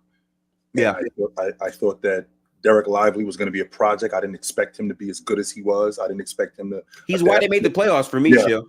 I didn't expect him to adapt to how the system was with Luka, and then I can't sit here and tell you guys that I had Daniel Gafford, who was in Washington in December, shooting 80% when he gets with Luka. I ain't had that. I did not have that. So when you get that sort of thing, and you get Kyrie Irving playing the way he's playing, those two things match up, and this is what you get. So kudos to Dallas for winning game 1. Kudos to Dallas for, and now on top of that gift, really quickly, Ron. But you did get some favorable matchups in the playoffs. I said from the beginning of the series, not just this series, from the beginning of the season, I was off the Clippers train. I thought they were a fraud right from the beginning, and it was proven that they were a fraud. Especially after post All-Star break, like they just never looked the same. They absolutely were a fraud, and I thought that the Dallas Mavericks would handle them, which they did. And then you run into this young Oklahoma City team, which I also thought that get them right now because in a couple of years they're going to be a huge problem. So when you get those two things put together, this is where you have the Dallas Mavericks in the Western Conference Finals. It's not ridiculous to think that they can make it here. Chill. Speaking of Luka and Kyrie, because we got to put Kyrie in this because he's passing phenomenally right now. And you got Gafford and Lively, two dudes that damn near catch everything and finish everything. Yep. You had a baby, right, Chill? I do. You got a couple kids. Oh, well, just one. My daughter, she's a grown up now. Okay. I got one too. You know, like when you take the food, you put it on the spoon, and you do the little helicopter, and you put the food right in the kid's mouth. Mm-hmm. That's literally Luka and Kyrie spoon feeding those two. They put it. They put them right in the perfect position to score. They put the ball right on the money. All they gotta do is jump and dunk it. They put it right in their hands. All they gotta do is jump up and dunk it. Like those two get spoon fed on a night in and night out basis. But I'm not saying that to discredit Daniel Gafford and his finishing abilities, or Derek Lively, because he go hit it, Ron. Because they put Daniel Gafford can catch anything. Daniel Gafford's catch rate is ridiculous. Yeah. But these are two. You gotta give the Mavs front office just credit for getting those two guys, having the ability to go draft Derek Lively, and the foresight of seeing him. Maybe they didn't predict he was going to be this good, but they went and got him. with hopes that he would be this good. Daniel Gafford making that trade at the deadline when they didn't necessarily have to, but Big going move. and bolstering up their front line and getting that, and PJ too, but more so specifically Daniel Gafford and Lively. Those two are like peanut butter and jelly to Luka and Kyrie. They go together perfectly. It's a perfect fit, and I mean that's part of the reason why they're where they're at right now. Yeah, I think the Kyrie has- I only think thing Kyrie has that I would the say peanut allergy, is that down the stretch in the second game, last night, right? The biggest question I've asked about them is, okay, yeah, they are great lob catchers, all that, but when they have to put the ball on the floor and it's not just go dunk it, how are they going to respond as overall decision makers? And I feel like in the second half, you saw them where there were moments where the defense was making them have to make those reads and they turn the ball over. And it's like, if that becomes more of a consistent thing and you just have to say, okay, Luka and Kyrie both have to give me 30, like they combined for 60 plus last night and they didn't win the game by that much in a game where Cat and Conley were woefully bad in terms of Minnesota takes better care of the basketball. That's than true. that's what I'm saying. And Minnesota. then on top of it, Nickeil Alexander-Walker, who was such an important player for them in the first round, shot over again. Like he hasn't been what he's been, and saying all of that is still a very close game. So that's why I think people doubt Dallas, but Dallas is still a legitimate defensive team. We've seen it all postseason long. That's just a pessimistic way to look at. Like you can, like I understand from a Wolves standpoint. Oh, these guys, Luka and Kyrie combined 30 plus each, like on average or whatever. And then Jaden, Kat and Ant struggled and whatever the case. But then the optimist will say the Wolves made 12 more threes than us, and we still won the 100%. game. Yeah. So and I don't think looking at it that way, like both ways, there's gonna be like, well, if Dallas shoot better from three, then we would win, and then the Wolves be like, well, if Kat and Ant play better, we would win. But why did Kat and Ant struggle? Why was Karl Anthony Towns struggling to finish around the rim? It's because everyone struggled to finish around the rim against Dallas this year. It's not just a freak accident that Kat struggled. It's Yeah, not but a that freak goes to their accident defense that because Ant didn't again, get to the rim. Yeah, but like, that's what I'm saying. It's not just something that you just it will rectify naturally. What are the Wolves going to do to put Kat in better positions to where he will be more efficient? yeah, but But he the asked like, why Mavs are kick their ass in people the paint, talking about that like, way? I'm you know saying what I mean? those people probably have that perspective towards it. Like I'm sorry, I've been saying A awful lazy long. perspective Dallas's as well. defense, well, yeah, people are lazy. Mars, Yeah, that's what I'm saying. I would Yeah, think but so. if I you would look think at so. the I'm difference, just giving them the difference a at the answer. three, That's all. They kicked the Wolves. The Wolves had the separation at the 3-point line, but in the paint, the Mavericks kicked their ass too. They clamped that paint down. At one point, I think the difference was, I can't remember. I think it was like at the beginning of the fourth. I think they were up Plus 39. 36. There was a 39 point difference in the threes, and then in the paint it was like a 28. There was something like 36. that. It was Oh, it's 36 in the paint. Yeah. You talking about 36 again? I think they got. I think that was Dallas. at the beginning of the fourth when I saw it. I think Dallas got 20 points, if I'm not mistaken. I think 20 of their points was on dunks. Yeah, for the Something crazy game, like Dallas that. got 62 points in the paint, and Minnesota only had 38. Yeah, It makes sense. But when a team makes 18 threes, you're going to get less points in the paint naturally. Just because Right. True. right. But also, Dallas do a good job of shutting down the paint. That's what they've done. Which, by the way, Ron, we had this discussion. Do we have to start talking about the possibility of the Dallas Mavericks winning the NBA championship? Do we have to start doing that? Absolutely. I mean, they're in the Western Conference Finals. They have a shot. Yeah. We've seen we've seen teams in the Western Conference Finals where we're like, yo, you do it. No way. Oh yeah, but they're not like the Hawks or some shit. They are. Yeah, but like even They if are you a look, legitimate even if team we that go can back beat to them. 2021, like we would be failing to do our jobs if we didn't talk about the fact that the Hawks could have won. The Portland Trailblazers in 2019, we wouldn't be doing our job if we didn't talk about the fact that they could have won. No, more than likely they would have. What we do is with a We condescending got to tone, talk about though. the fact that the Dallas Mavericks can win this series. I'm not out with you with that of Portland shit. Mars, so like cool. when you say Never Boat was act at like his it's peak, impossible. Mars, when you say Boat was at his peak, yeah, you talk about the possibility that other guys can win, but you really talk about who's coming in second, who's coming in third. No, I Because get that. I'm not saying you treat them all like they have a 25% chance. I'm not saying they all have the same odds. Right. Oh, If that's right. yeah, like I don't know, everyone's like, oh my god, Mars, what the hell? Like, if you're one of the 4 teams left, and we are here for 3 hours a day, 5 days a week, 15 hours, we can't give any. And I'm time still to not the talking about no possibility that Portland in they the can win. finals. That still will never Like, come what out of my are we mouth. doing? No. Like, we're gonna act like Sometimes we're not here enough. We do not care. Discuss the fact that I'm not talking about no Damian Lillard with Al-Farouq Aminu going to the finals over the Warriors. Hell no, Ops. There was no way. I will not. Hell no, Ops. Bob, we're not about to do Al-Farouq today. I will not do that. No, we're not doing that. There was no way when I. Hey, chill. Not over the Golden State Warriors that year. Hey, No, chill. no. This is your co-host. No, I won't be doing that. Absolutely No, not. When I saw the 2019, I'm not saying he's an all-NBA guy. I'm not saying none of that. All I'm saying is we're gonna put some respect on Al-Farouq Aminu. No, he was a solid player. I'm not saying he wasn't solid. I'm not saying he wasn't solid. Not against the Warriors in the 2019 Western Conference Championship. That's all I'm saying. That is all I'm saying. There was no way I was looking at the Trailblazers going, they could beat the Warriors. No, I never at any point. If Terry Stotts would do some coaching. Yeah, why were they up in all those games if they had because teams go up versus Golden State all the time. That's about how you close it out. They're up in every game, and I didn't care. I knew they were going to come back. This is always the Warriors side. I don't expect you to care, but like, why are we going to act like it was just impossible for them to win games when there was clearly some things Portland just messed up. Like they could have won some of those. By that logic, nothing's impossible. It's just not probable. Okay. Right. And it's our job to discuss how. And that's what we're doing here, Mars. So let's take the word impossible. Okay, so let's take the word impossible out, Mars, and put unlikely. How about that, Mars? How do you like that? Of course, it's unlikely that Indiana going to win. I didn't think it was likely that the Trailblazers were going to beat the Golden State Warriors. I didn't. Neither did I. I thought they had. I'm not going to hold you. It's more likely that the Pacers beat the Celtics than Portland beat the Warriors that year. I'll be so serious with you. The Pacers are the favorites. What you talking about? The Pacers are not the favorites. You're wrong about that. They're not the favorites. We all know it's about to be Boston and Minnesota in the championship. No, it's arguable that the Pacers are the favorites. I mean, Roman would make the argument, so it's arguable. Oh, man. I'm just saying, I didn't know it was likely or probable that we was gonna wake up today talking about Alpha Boo Boo. I just didn't know that. I be hating on Alpha Fruit. Yo, what's up with y'all? Get him up. That's Here's what I'm saying. Us talking about Al-Farouq is just like you said, us talking about the Hawks winning the championship that year.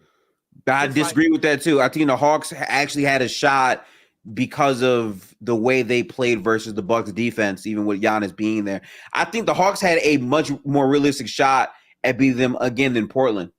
I really did not believe in Portland in any way, shape, or form. Hey, so in what alternate universe do we see Portland versus the Hawks? Or that was 2 different years, huh? Yeah, 2 different years. Yeah. I mean, if Dame isn't injured and Al-Farouq Aminu is a viable floor spacer, why can't they? Al-Farouq got to get on the Jaden McDaniels. If Al-Farouq was game 1 Jaden McDaniels instead of what he was shooting the ball in those playoffs. That was the year they had Rodney Hood too, right? Meanwhile, I think so. Yeah. I'm telling you. And now they're Rodney Hood that year. Yeah. Rodney Hood got injured that year though, didn't he? Because Terry Stotts wasn't doing. Terry Stotts was doing his best Tibbs impersonation that year, and he just wasn't coaching, bro. How you only gonna play 6 dudes? Like, he was the original play drop coverage on Steph Curry. He had Ennis Freedom. Bro, I'm letting you know right now. When I saw Ennis Canner out of bounds in the pick and roll, I'm like, all right, bro. Hey, it was a scientific experiment. He like, man, we're gonna see how many threes this dude can make on us. Yeah, well, that's what happened. And he got swept. Hey, let's see just how much is. I think Steph averaged like 36 in the series. He literally averaged 36. He averaged 36, Miles. The most points ever in a sweep in the Western Conference Finals. Think about that for a second. How many touchdowns did Tom Brady throw against us? We're gonna let him just sit in the pocket. We're gonna let him sit. Hey, but chill. When he had Randy Moss, though. Oh my God! Nah, that's funny. There's somebody that was in the coaches meeting real quick. There was somebody in the coaches meeting going, "Yo, I see that. This is a terrible job. This is a terrible idea. Somebody got to do something about this." Somebody got to know this, right? Hey, whisper to each other. Fox. We ain't gonna be here. The game plan is we playing drop coverage on Steph Curry. Hey man, we're going to Cancun. With Enes Kanter, and the coaches are like, okay, we're gonna do this. And somebody on that coaching staff is like, this is a terrible idea. He's gonna fry us. Literally, and that's what happened game by game by game. And they were up 17 every game. Every game it was up 17. Fry us. No way. Are we doing that? No. Did not matter. If I'm on that assistant, if I'm one of them assistant coaches, I'm telling you. Oh, okay, I'm snitching. I'm going to That's what I'm saying. I'm going to media or something, bro. Like I can't do that. I ain't gonna go to the media. I ain't gonna do all that. But I'll go to the owner and the GM. Like, yo, I'm gonna set up a meeting with both of them. Like, yo, I'm gonna tell y'all right now what Terry trying to do. Okay, look, he wants us to play drop coverage on Steph Curry every day, all game. We gonna get our asses kicked. We're gonna Get get him out of here. destroyed. He's gonna get destroyed playing that way, bro. Just so you know, I'm trying to keep my job, and this is what I gotta Really? this is what I gotta contend with. Yeah. I'm trying to keep my I just job. because he probably just bought a new house in Lake Oswego or some stuff. Like, bro, I just paid for this house. I can't lose my job. And then they fire the head coach, and then they fire everyone who was with the head coach. So now you out of job because you want to play drop. When you told him at the beginning, drop not gonna work. I'll probably take him out back. I'm kicking his ass. I ain't even mad at you. LeVar be balling with the super chat. He said, Ron, you are the worst host in streaming history. Damn. Move on. We don't want to hear bare ass TV talk narratives. And chill. Stop saving ticket like y'all married. You do be saving ticket a lot, chill. I'm not gonna lie. You do that, and you know you do that too. I can't watch y'all jump on my man like that. I can't do it, y'all. No.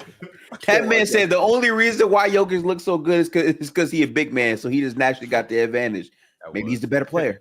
I don't know. Bigs do naturally have an advantage. That's just objective. And guards Yeah, have an more bail. advantage too. Yeah, they have a quickness advantage, and bigs have a size advantage. Basketball's a good sport. Basketball is a good sport. GXD said Mavs in 5. Wolves will continue to run drop because of Rudy, and it couldn't be more clear. Ant can't do anything with Kai. Okay, It's Splash. I don't know if you paid attention to what Mike Conley said, but he said actually we weren't supposed to be in drop. We kind of just messed that up, and we weren't listening throughout the game. But that's our fault. We got to be better than that. Wow. But my fault That's for watching the games in basketball. Yeah, they weren't locked in. I think that's even worse, Skippy. I think that's even worse. It is worse. It is worse. I would agree with that. Ox, that's even worse if you think about it. Coach Coach told me to do one thing and I did something different. And they weren't listening to the game plan. That's why we lost. I don't think that I don't have a problem, and maybe you guys will disagree with me in this. I don't have a problem with the drop. The problem with the drop coverage is that where it is. You can't play drop on Luka at the long ball line.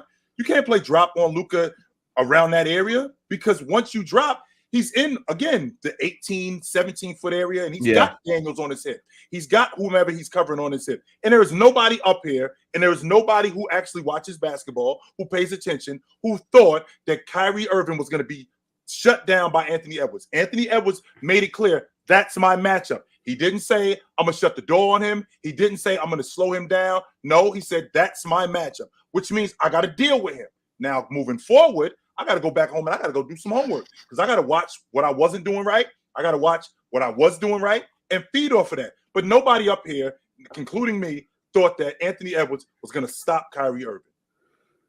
I don't think it's possible to stop Kyrie Irving. I'm never saying that. Ski Sama said, love the show. I never miss a show, but I will today. My daughter's about to be born. Hey, Shout out. Hey, Skis, let me tell you something, brother. And I don't know if I got a couple of other fathers up here. I have never seen anything cooler in my life until the day that I saw my daughter being born. The first thing I thought when my daughter came out, I said to her mother, could you do it again? Because I was like, oh shit. That was the first thing I thought.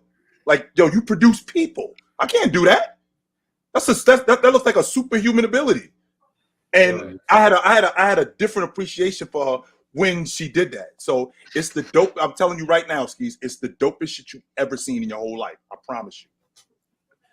I mean, watching it was dope. For But me, it was the most amazing shit I ever seen. It was definitely dope. You know, the whole experience. Obviously, I'm not gonna say, Ron, you know what I was already about, but it's beautiful. It's beautiful.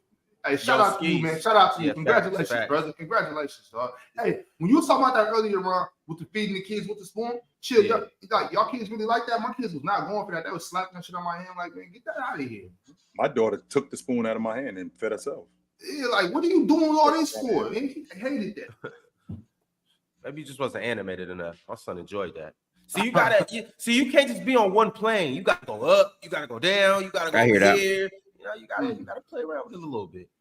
But Skis, enjoy every minute of it. It goes by fast, but you're gonna have a hell of a time. Shout out to you, Skis, and shout out to all the other fathers in the chat and mothers too. Shout out to all of y'all. Thanks. Shout out to D Barber 1313 said, my maps prove the whole panel wrong, and Ant gets embarrassed on D, and I still gotta tune into 20 minutes of Lakers talk.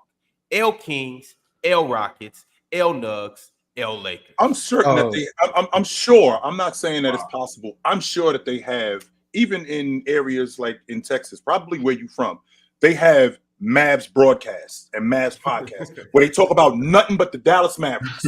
Zero. They don't talk about the Lakers. They don't talk about the Kings. They don't talk about the Knicks. They talk about nothing else but the Dallas Mavericks. Meanwhile, we talk basketball up here and we talk about everybody, and you're going to get on us because we ain't talking about the Dallas Mavericks as much as you'd like, even though there are other broadcasts and other podcasts that talk about only the Dallas Mavericks. What the hell is going on, man?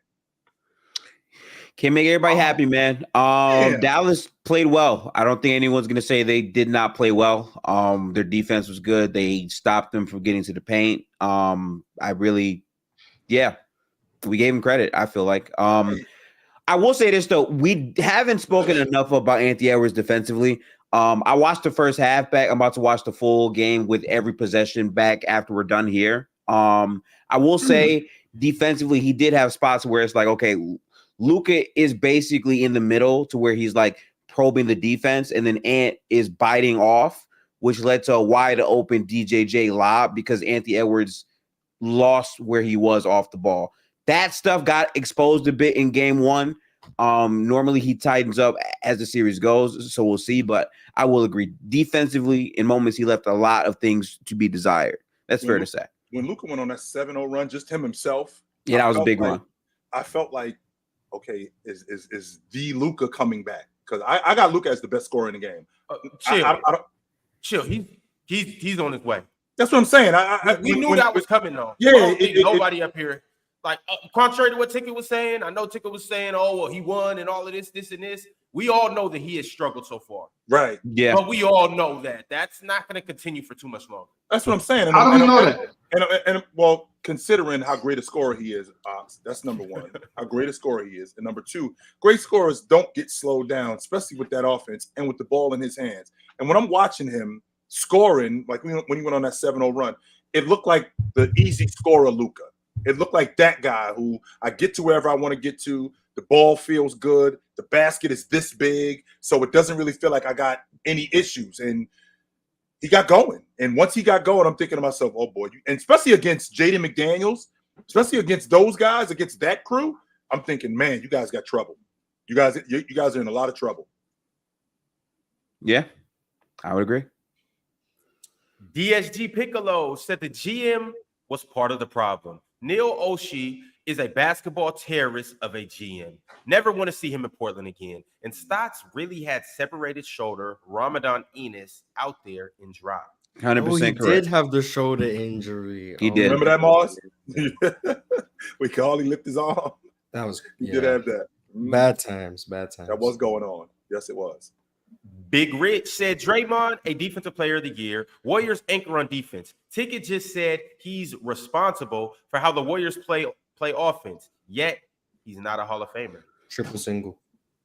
You will not find consistent logic. Splash GXD said being a number one option on a team doesn't make you the better player than a number two. Watch the tape. I wish you gave an example. Thank you, Splash Guy. I agree. Being Jeremy Grant doesn't mean you're better than Anthony Davis. Well, I want to make sure that I think he's even talking about on the same team. That's what I'm talking about. Because if you're the number one option on the same team, are you not? I mean, how do we use you? So, like, for example, define number one option. Who's the number one option? Because you think Kyrie Irving is a better player. You think he's better at basketball than Luka. Yes, I do. And he should be. I don't think that. No, 100%. Right. When you are the guy, we run the offense through you. Like, for example, Joker is the number one option on that crew. Jamal Murray is the primary ball handler. We run the offense through Joker. I don't think Jamal Murray is a better player than Joker because he closed out a couple of games, or he made a buzzer beater here, he made a buzzer beater there, or he knocked down some tough shots. That doesn't necessarily make him a better player. When you're talking about being the number one option, you are the guy. Well, the number one option, I think, is just a scoring thing. It's like, who are we looking to take the most of the shots? But the person that shoots the most doesn't mean that you're just the better player. I agree. Like, you know what I'm saying? And this isn't when I said that, I wasn't talking about Luka and Kyrie. I was talking about just basketball in general. Because I mean, Kyrie's not incredible on defense. He's not incredible in everything else. But I mean, just because this person shoots more shots than this person doesn't make him a better basketball player. We got to remember there's a lot more to hoop. You know? That super chat comes from when Swiper said like Donovan Mitchell and Halliburton are in different roles compared to Kyrie, so like they shouldn't be compared. That's what the super chat comes from, and I agree. I agree with it, the premise that being a number 2 doesn't make you worse than a number 1. I just use the extreme examples to like paint the picture. But also, I think the way we talk about number 1s and number 2s is weird anyway. It does seem to just be if you're the best scorer, then you're a number 1. Put the ball in the bucket. I think it's weird. I think it's weird. But. Quick side note, Ron. I don't know if you want to touch on it, but just so y'all, I don't know if y'all dudes know this, but Big Steph got fired today. I just want to put that out. Oh, he did. Oh, yeah, that's right. I saw that. For real? Yeah, he got fired this morning. Wait a minute, I gotta get to these super chats though. We got a bunch. Yes, he did. But anyway, I'm sorry. Y'all going, back to the number 1. Y'all going crazy on the super chats. I would like to get to that. I would like to get to the All NBA teams. Would like to get to the game tonight, but y'all sending through a lot of super chats. So let's go ahead and get into them. Irregular said swiper, no swiping. Talking about number 1 options when I'm seeing Kyrie literally attracting 3 defenders at a time. He got blitzed more than SGA and Luka. Was he attracting 3 defenders at one time, or a lot of times when you saw him scoring, guys were getting back in defense and nobody was stopping the ball and everybody was running to the ball? Is that fair? No, it's not fair. It's not fair. Also, too, you're not getting blitzed if you beat your primary defender, split a pick and roll, and Euro step the big man. That's not you getting blitzed. Yes, you did basically go through 3 people, but you weren't getting blitzed. Kyrie just is a dissector, bro. Because I did see that though, Ox. I did see like he got out in transition where he get on the right wing, and then Daniel Gafford was in the process of getting back, and nobody was back.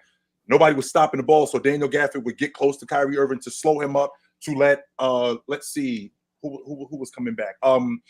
Alexander Walker was coming back. Not Alexander. Yeah, Alexander Walker was coming back. I'm thinking about Daniel Gafford, not Daniel Gafford. I'm sorry. When Rudy Gobert was coming back. He was coming back, and he'd get close to Kyrie just to maybe slow him down until Alexander Walker was coming. And then on top of Alexander Walker, he'd get by Alexander Walker, and like Jaden McDaniels would be right there. So it'd be 3 guys around him as opposed to sending 3 guys at him. I didn't think that they were doing that. Gotcha. Okay, I'll get that. Hey, I'm gonna tell you right now, man. The Wolves got to play. They got to play my man TJ Warren if they want to win this series. Yeah, Marsh. There's Dacian Nix out there too. Rockets legend. Hey, Dacian Rockets legend on that bench, boy. I ain't never seen a game where that boy just do not be dripped out. Shout out to him. Like at the end of the season, when y'all do your all drip team and whatnot, he better be on there. And if he's not on there for the season, who does an all drip team, bro? He better for sure be in an all playoff, all drip team for sure. And y'all need to go grab one of these and join the all drip PC team too. Bleacher Report, all bunch of time, all different media outlets and stuff like that. They'll do all drip team. Gotcha. Y'all see Jewel Lloyd last night? Boy. Okay. Yeah, we don't got to talk about that, but that's Jewel Lloyd. Don't forget that. Reggie Red said ticket. I don't see why Chill and Swiper don't know what you're talking about. This is crazy. I don't know what he's talking about. Facts. I guess he really thinks that Luka played the same as Jokic. He does not play the same as Jokic. That's not true. I think he thinks that though. You know, no, he doesn't. I don't know why. Listen, I don't know why you can't see it, Chill. No, it's right there. You know. SMN R&DM said when OKC shoots 25%, they shot a bad game and they're gonna get better. When the Mavs shoot 24%, Wolves held them to 24%. Never give credit to the Mavs. Can't you hear the bias? Who specifically said that though? Oh, I definitely said that about OKC for sure. Okay. Nah, but I'm saying for like the Wolves and the Mavs at game 1. I said that if you hold a team to 6 for 24 on the long ball, you should be able to beat them. You should not lose to a team when you hold them to under 25% on the long ball. You got to take better care of the basketball. And apparently that's biased for thinking that. I don't understand. That's what I said. So I know one thing, Chill. These Mavs fans have been real sensitive about us not giving them their praise this I just don't understand it, Ron. Like I told you, yo, it's people who talk specifically about them. You want us to talk specifically about them all day, every day. This goes back to the logic we was talking about earlier. If you don't think Luka is the best player on the planet, if you don't think the Dallas Mavericks are the best team in the world, you a hater. You a hater. Hey, don't forget, you. I'm racist. Right. On top of that. But Arm hold wrestlers on. don't like. W Now, clip, look, I wear white T-shirts. How I don't like white people? With white background. With a You white know, my background. walls is white. You know what I'm saying? Hey, I used to have white walls on my Cadillac chill. No, that's Must have been mayonnaise. All right. But you're wearing black socks though. I'm not wearing any socks. Okay. Yeah, But you're that's fine. refusing to wear your socks because they're white. Chill, bro. Chill. I'm trying to figure it out. But what I will say is Coach Bickerstaff, is he now in the running for that Lakers position now, or no? I don't believe so. The Lakers are in no rush as of today. As of I think a couple of days. I ago, see. They're in no rush. Chronic with the super chat. He said, respect two-way scoring machine, Irving, and two-way rim protecting, Doncic. LOL. Happy to see Kyrie celebrated by an organization and playing with joy again. I agree with that part for sure. I'm very happy to see him in that for sure. That's dope. Yes. Luka breaking up that lob was the best defensive play I've ever seen him make. Yeah, that was a good defensive play. I didn't know Luka could get up like that. That play was crazy. Mars, you Yeah, talking that about was the lob? I'm watching him beat Mike Conley to the spot 3 straight times. Oh, Mike, yeah, get off- yeah, I'm like, yeah. Mike, get off the Yeah, that field, too. yo. You ain't going nowhere. Get off the field. That was the possession I was talking about earlier. Chill. He Yeah. turned him a couple times. That was impressive. Get That off was the field, impressive. yo. You ain't going nowhere. I'm thinking to myself, Luka, don't tell me that you can't defend. When you showing me this, I don't expect you to be Jaden McDaniels. I don't expect you to be Herb Jones. But you showing me this right here, you can be more consistent on defense, B. You can give me more effort. Super chat from Irda. All this and Luka Halley worship. Laughing my ass off. This Tatum Finals MVP is gonna hit like crack. I'm not gonna lie. Can we talk about that game one? Because like I wasn't here for the game one and chill. I'm very curious what you think about these goddamn Celtics. Mm-hmm. Like I really would like to know. I like what I saw. I didn't like what I saw in the last 5 minutes of the game. That I didn't like. I am very nervous. I am very concerned about Al Horford. Very concerned about Al Horford. You want to know what's crazy about that too? I said that heading into the series, and I feel like in game one they settled a lot and weren't exploiting him not nearly enough, which is the Indiana saying Pacers something. the Indiana Pacers are not trying to hear that. They're making a beeline to him, and we actually talked about this a couple of days ago. How they've made a conscious effort to put Al Horford in action, doing everything that they can to one, get him in switches, not only get him in switches, but whoever he's covering, whether it's Siakam, if Siakam is his matchup, or if Turner is his matchup, to go at Al Horford, make him guard. And I don't know when Al Horford turned into a D&3 guy. I don't know when that happened, but he now has become that. Like he used to be a guy who I saw him get the ball in the block a couple of times and back down. I was about to call him Evan Turner. I'm sorry. And back down Miles Turner. But other than that, like he's running to the long ball line. With him running to the long ball line, I mean, that works in certain cases. It works when you got Porzingis on the floor. It works when you have Jason Tatum and Jaylen Brown doing what they do. But it doesn't work consistently when you don't have somebody that's on the block or that's in the mid post that can score, because now what we're doing is we're just almost a one-dimensional team because the offense isn't as wide open as it would be if you were able to score in the post, if you were able to score in the mid post. Now that takes a lot of those guys away from the rim as opposed to you just running toward the rim. That's not good. Him being hunted, that worries me. And I think Nesmith did a great job on Jason Tatum. I thought he did a fantastic job on Jason Tatum at the end. It wasn't until Nesmith came off the floor and then Jason Tatum went off in that overtime, which, by the way, Ron, it baffles me because I'm thinking to myself, watching Jason Tatum in them last 5 minutes, I'm thinking to myself, is that by design? Because we have broken plays where he's just standing there watching. He's not going to the basketball. He's not trying to get involved. He's just standing there watching. And I'm thinking, is that by design? Is he not supposed to get involved in it? When in reality, as a player, if the play is broken, that's just a natural reaction to go to the basketball. And on top of that, can we please get rid of, and I'm saying this to Coach Mazzulla, can we please get rid of the Jason Tatum, Derek White 28-foot screens? Can we do that? I am nice enough with the peel that I can get around whoever is in front of me. I don't need you to come out here and set a screen for me 28 feet away from the basket. I don't need that. No. Can we please do away with that? I feel like that irks me with everybody though. I even feel like we can even go to Luka, we can go to it's a bunch of players where I'm like, you guys are just over screening. You guys are so good one-on-one, like you're trying to hunt the mismatches It's already a mismatch that's on you. I see dudes that will have a mismatch on them and to try to hunt for another mismatch. And it's just like, why? To me, sometimes it's over screening, over on ball screening. I would prefer more off ball movement, and you guys just break your man down. Luka, you're so good one-on-one. You don't need to be trying to hunt after screen after screen after screen. Same thing for JT. I personally don't even think JT's that good coming off the picks anyways. I would rather JT just put his head down and go. He actually was pretty good in he actually was pretty good in the mid-range. But to your point, Gifted, I think the game that they needed to get was on Tuesday night. That was the game that Indiana needed to get. They didn't get that game. Can't hear you, brother. All the time out. Like, just call the timeout. Yeah, that was the game that they needed to get. And the fact that they didn't get that game, I think that really put them in a bind. You're Fellas, up 3, chill. Call a timeout. I gotta jump back into these super chats because we got a gang of them. Yep. SMN R&D Hey, said, no, I can tell where bias is. Same. Chill. You said OKC 25% is not sustainable and is gonna get better. Then you said the Wolves held the Mavs at 24%, and the Mavs should be worried. Same situation, different narratives. No, it ain't, because the Wolves don't have the Oklahoma City does not have the same defense that the Wolves have. That's not true. That's not true at all.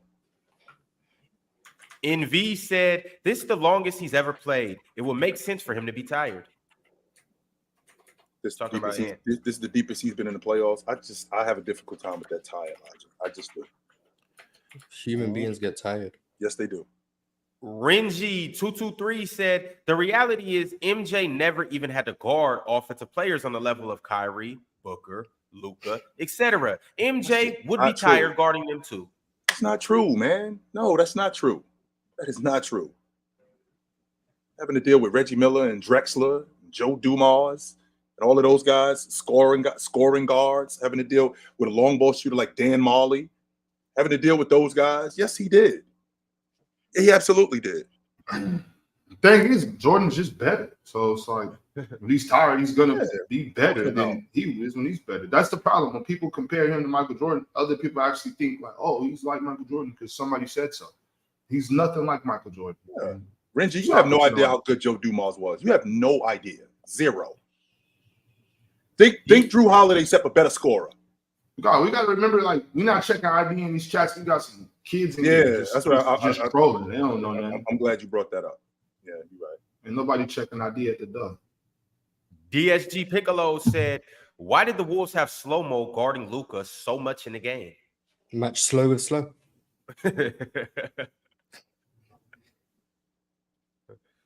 Daniel Procel said, Ticket, I remember when you was naming a bunch of duos going 30 for 30. Well, Kyrie and Luka just went 30 for 30 as well. So did. Hey, and we keep talking about them as number one options, two options, and all of that. I do just want to say, I just appreciate that they both on the same team doing what they doing. I don't care who's carrying, when they carrying, if they both carrying. I'm just enjoying it. Tyler T with his daily super chat. Jokic better. Still. By the way, Miles, yes or no, Miles? Go ahead. Oh, yeah. Still? Yeah. Okay, I just want to make sure. And as you were saying. Styles Blackman said, Rudy, AD, and Bam are 3 of the best defenders in the world. What are we doing? Ron will stop great conversations, but let BS go on forever. Stop this. They'll host. Facts. You got that look on his face like, I kind of agree with him. I don't know. You kind of corny, Ron. Kind of corny, yo. Just saying.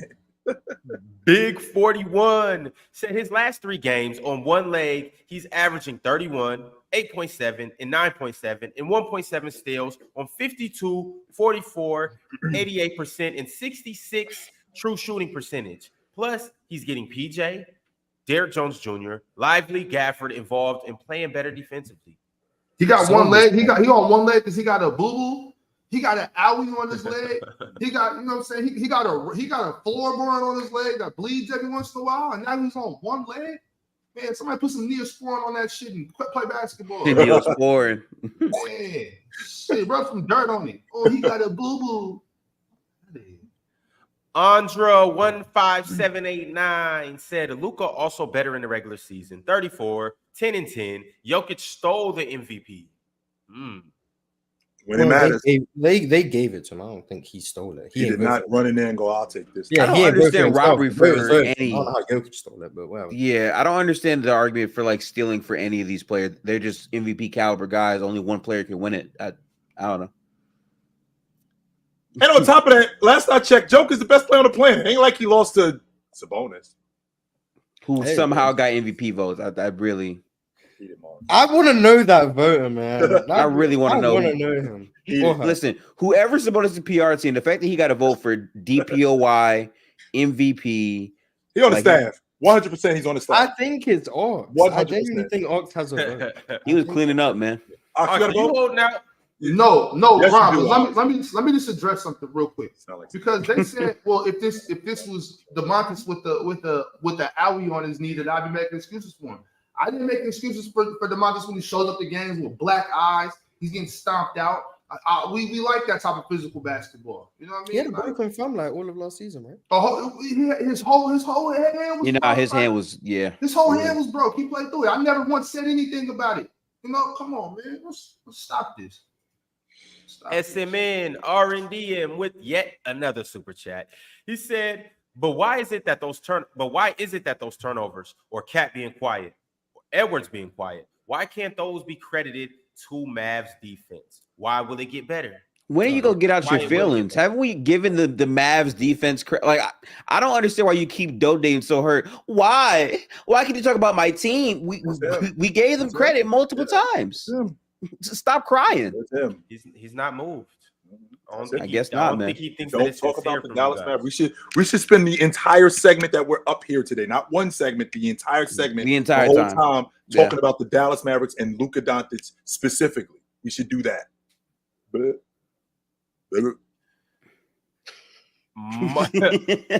Marcus FRM 626 said, "Watching the game, Ant was just tired. Even to start the game, he was tired. He never did any of the bursts like he usually does. Did not one time." I didn't see that energy. The energy that he had in game one, it reminded me of the energy that he had when they went back home for game three. I agree. That's the energy that I saw last night. And I expect different energy when I see him on Friday night. I don't know if it was that bad, shit. That game 3 energy was disgraceful. It was, right? Coach should have just sat him down. Yeah, like you could have stayed home for this, man. You ain't come to work tonight. You didn't. Marcus FRM 626 said, "Why are people saying Ant got embarrassed by Kai on defense when he ain't score a point on him in the second half and 6 the whole game?" I don't know. I didn't say he got embarrassed. I don't know. You know how that is. It's narrative. Ant came out and said, "I'm gonna lock him up." Kyrie went off. No, he didn't say that. He did not say that. He said that's my matchup. But chill. You're right. But I'm saying that's what the narrative's gonna say. Which is nonsense. That's my matchup, but now we're turning it into that. Almighty Scambo shot through a super chat. Shout out to Kid Scambo. He said, "L front office for firing big. But y'all see how Luka was closing out on shooters for a change? Also, elbozos. Y'all know who you are." Closing out is just the first step. It's good to see him closing out, though. Like, I will admit, though, that was fire. But you can't just close out. You got to close out and then slide your feet. You know what I mean? I hear that. So that's what I'm saying. And I'm not hating y'all. I'm just simply pointing out what defense is supposed to look like. You know what that sounds like? Ox giving him the golf clap. I mean, it's a half-ass effort. It's a half-ass effort. I'm gonna give you a half-ass clap. You know what You I'm saying? see, Oxen, this is why SMN keeps rah-rah. sending through these super chats because y'all don't show the Mavs and Luka love. I'm just showing Bring them love. Riddell back up here. I showed them love. Bring Ryan. JD back up here. But like Almighty, like Almighty just said, though, it's baby steps. Maybe next time we'll get him to slide his feet a little more after closeout. You know what I mean?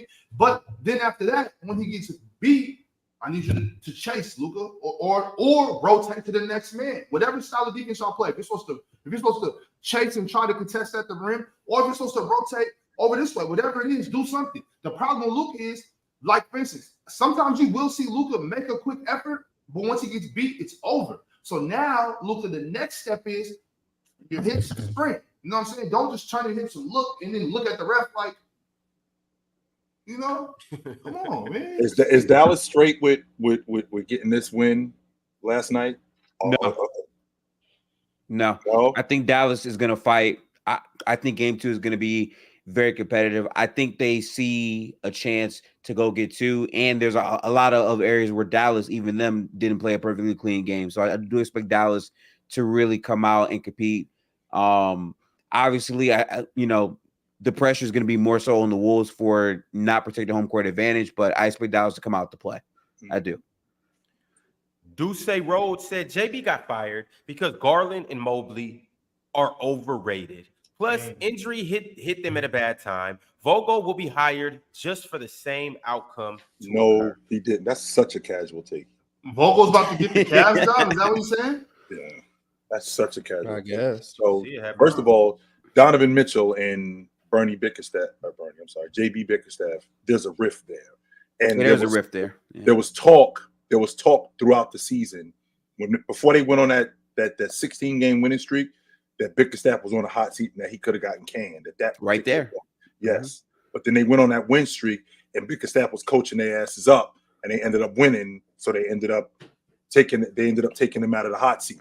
But I'm going on record, and this may be a hot take for you guys, but I think getting rid of Bickerstaff was for Donovan Mitchell, which is now going to be a domino effect because now what happens is Garland asks to be traded. That's probably what's going to happen too, because I feel like I never thought he was a great coach. I didn't think he was a terribly bad coach either. I just thought he was mid and had moments. I feel like if you just evaluate their overall success, they won 16 games without 2 of their best players. Granted, it's the Eastern Conference, not great competition, but it's still hard to win 16 games straight, in the NBA. They make it to the playoffs. They beat the Magic in 7 games. Then they don't have Jared Allen. They don't have Donovan Mitchell, and they lose to Boston, but they don't get swept. To me, it's more like we're not firing you based off the run. We just don't think you have a good ties to Donovan Mitchell. We want to keep him, so you got to go. I believe that at the very least. Damn Donovan Mitchell. They shouldn't have. Mars likes Mobley at the 5 more than I like him. I love him at the 4, but Mars likes him at the 5. I just like Garland and Mobley. I think both of them are good. I think Garland's being heavily criticized after what he had to go through in terms of his jaw injury this year. Like, he got a broken face. Yeah, like he couldn't eat solid food. Like, I don't know how you guys are acting like you're just meant to come back and play basketball after that. Like, it's difficult. He lost a lot of weight, and then he had to try and put on weight mid-season and then play basketball. Like, that's difficult, in my opinion. I think that's difficult. Yeah, that's fair. He just really underperformed, and I guess for them, they don't really like the 2-guard lineup as much because even versus the Knicks, Garland and Mitchell both underperformed next to each other, and I guess they just don't know exactly how to proceed with that. They don't like the 2 small guards or the 2 big, so something with that roster is going to change a lot for next season, for sure. I personally don't. Like, obviously, you can see it being flaws. There obviously is flaws having two small guards. It's obviously flaws in today's NBA having two giants down there. Personally, I think they got a great roster. Keep in mind, Jared Allen was not available, and they played against who a lot of people think are the best team in the NBA, and they fought against them. I think you got a group of young guys. Let those guys get another year under their belt. Even Donovan Mitchell is still young enough to the point where he has chances to get better and he can grow and stuff like that too. I don't see it being nothing wrong. Like, I don't, as a GM and as a coach, you can't ask for anything too much better than this. Like, if we were just to spin the roulette wheel and you were just to get gifted one team, if I got gifted the Cleveland Cavaliers, I'm not complaining because there's other cats over there that got the Wizards. There's other guys over there that 100%. got the Charlotte Hornets. There's other people who got the Golden State Warriors who are fool's gold. I will be happy with Cleveland. I don't think they should have fired JB. I think he should have came. Now, obviously, if it's a rip, okay, and one guy got to go, okay. So if that's the case, I get it. But I think they had a good situation going on over there. Word up. Jaeger the Ninth sent through a super chat. He said, Ron, chill. Mars, Ox, respect to you guys. And that young brother in the zebra shirt knows a lot about the game. We need more of him. Salute. Appreciate you. Zebra gifted. Shout out. Shout out. Zebra gifted is funny. Cruiser Nation, the dog cage said, don't forget Glenn Rice in that corner. Irregular said, Luka and Kai went off and we talking about hypotheticals. That's what we do all the time with playoff series because you're trying to predict or project who's going to make it out. Just like if Luka and Kyrie played bad, you'd be like, that's not going to repeat itself. We do that all the time. That's what it is. Matt with the super chat. He said, does it have to be L-Dub? On a related note, Dub Ox. I'm going to take that as a yes. Like, why are we even having this conversation? I guess. What kind of question is that? Logan Masai said, thank you, Chill. No problem. Oh, okay. Word up. Rambo E 1996 said, why Swiper hate Kobe so much? Shit is annoying. Because he's really good at basketball. Grizz with the super chat said, only 6 threes made for Dallas, and you make 18 threes and lose. WTF. Tough. Not taking Very care of tough. that. Yep. Can't have bad turnovers when it matters. Can't do it. Joseph S said, Ox, if Luka wins finals MVP, are you calling in stick? Why would I do that? What does this got to do? Like, I don't understand. All I said was Luka don't play no defense. I'm like, Just wait for him to make all defense next year, man. That's Good what I'm that's Lord. not possible, Morris. Like, now if that What? happens, What? Morris, if Luka Doncic makes all defense ever, I'm hanging up my mic. Y'all never see me on camera. I'm hanging up my mic. It's so funny. I'm hanging man. up my mic. Next season is Ox's last, man. That's all. Hanging Hey, up man, his it was mic like- it was fun while it over a lasted, player dog. getting better. Hey, man, I love y'all, man. It was fun while it lasted. Leaf Dig with the super chat. He said, if Luka wins, he'll start each series on the road. Okay, Yeah, that's true. that's what happens when you're a 5 seed. That's what happens when you're a 5 seed. Yep. Adam West said, keep moving that goalpost ticket. Keep going. Woo. Your mom sent through a super chat. Said ticket a big and average 2. So it's not that easy.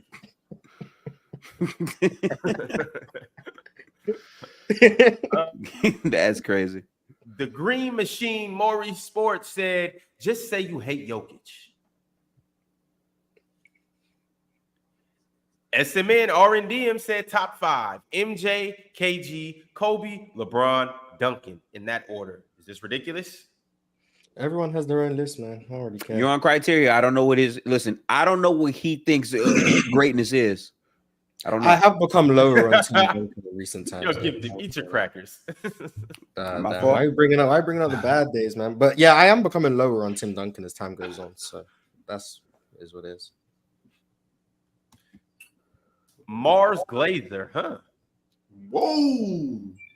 Mars Glazer with the super chat said 23 Nugs beat the team that beat the champs too. No, we didn't even get to that in that conversation. That's funny because that is what happened. Oh, No, didn't the Warriors win it? yeah, the Lakers beat the Warriors. Lakers Super beat the champs. Warriors and the Nuggets beat the Lakers. So and they it's swept. the And they same actually shit. swept them. And they actually Stop. swept the Lakers. So it's actually Smoke worse. them. But Straight smoke them. Morris, why Straight you didn't bring that up during the conversation? I mean, because he I had so said many 5. bad points, it's hard to focus on just one. Gifted forgot about that. That's why Gifted forgot. Yeah. He didn't want to bring up that the Warriors were the reigning champs and lost in round 2. He didn't want to bring up. Now they lost. I was so locked in on Jokic performing like Luka that I forgot about all the other shit that was also The wrong. other stuff. How many other things we could have brought up? Like the fact Yeah, there's that so many other about things we could have brought up. scoring, That meanwhile, conversation was all meanwhile, over he the talk about. Yeah, it was. talk Because about- of you, Ron, host the show. Because of me. Yeah. Tell that man to stay this and then go there and then come here and then go It don't over be there. no Host the show. accountability, Host bro. the show. And a swiper No jumping in, doing accountability. this, doing that. No around- account. around I'm just saying, right? It's Yeah, crazy yeah, how yeah. it's like he can say this player performed the same way, and then we say no, and he can just say no. I don't think I ever seen Swiper that pissed. When he brought Jokic into this and saying that now he's having. And Swiper was tight. I don't think I ever. He seen was Swiper mad that as hell. pissed. And like I love this because the loss is getting to Swiper. I feel like because when we brought up the Wolves, you're like, yeah, they shouldn't even be in this series. Like, man, like that was you're up 20 at home. You got to win that. I love the fact. Well, you didn't. The fact that we get to watch. As it happens, like in real time. Swiper just crumbling under real the time. loss. Like it's finally starting to get to him. And I can't lie, y'all. I'm enjoying it. I love it.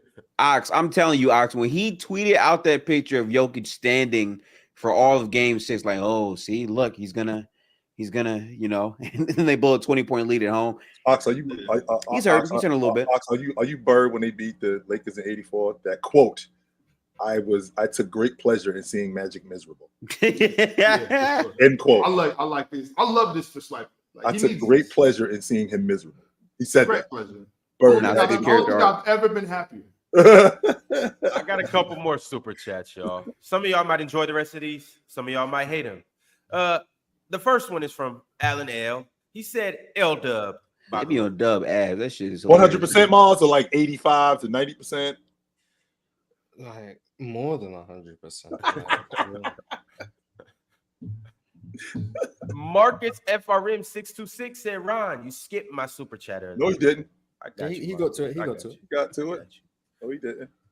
Quelly Smith said, how did Kawhi make second team All NBA over Bron? We ain't even talk about that today. Our host. We ain't even talk Hey, about man, the we NBA had today. to we go actually talk did not about the cover a whole Kings. 3-hour We had show to and go we ain't even talk talk about about the it. We did not Kings cover the and the whole Lakers NBA. and KG and Tim Duncan. We had to touch some good Our topics, man. host. It'd be Ron, like that. speaking of the Kings, Ron, how did Montes not get second team? Third team? Come on, man. Which what I told you, Ox. I said to you throughout before this even happened. I told you I dare you to try to keep him. I honestly thought he wasn't gonna make any of the teams. I dare you to try to keep him on Be the grateful he made it. I'm not I dare grateful you. because He'd be grateful he made it. Yeah, that's what I'm on. He deserved second team, but I didn't think he was gonna make any of them. But if you're gonna put him on the team, play some properly. Last super chat of the day, fellas, from our man Jamal. He has a great avatar of Joel Embiid. He said, where is a good fit for Darius Garland? Right now, the resting room. Mars, you're gonna hate Mars, but Orlando. I love him in Houston. I love Darius Garland in Houston with you guys. I love Especially because Amin Thompson is probably going to play 4 years. I mean, who are they trading? Yo, That's Ox, the million-dollar question. Ox, stop. Ott said that right when the show had to end. Yeah, it's hilarious. I do. I love him in Houston, Mars. I think that another bucket getter, another distributor, and he's got protectors around him. I like San Antonio better. Actually help him. I do like him in San Antonio too. Yeah, we already got Fred VanVleet. We don't need another small guard. All right, y'all. We gonna get up out of here. Tap back in tomorrow. We got to talk about a couple more things. We got a game tonight that Chill's gonna be doing on playback. We got to talk about that, and it's Friday, so we're gonna have a good time. Friday. We'll catch y'all later. Y'all be easy. Later. Peace. Merry Christmas. Easy. Mm-hmm.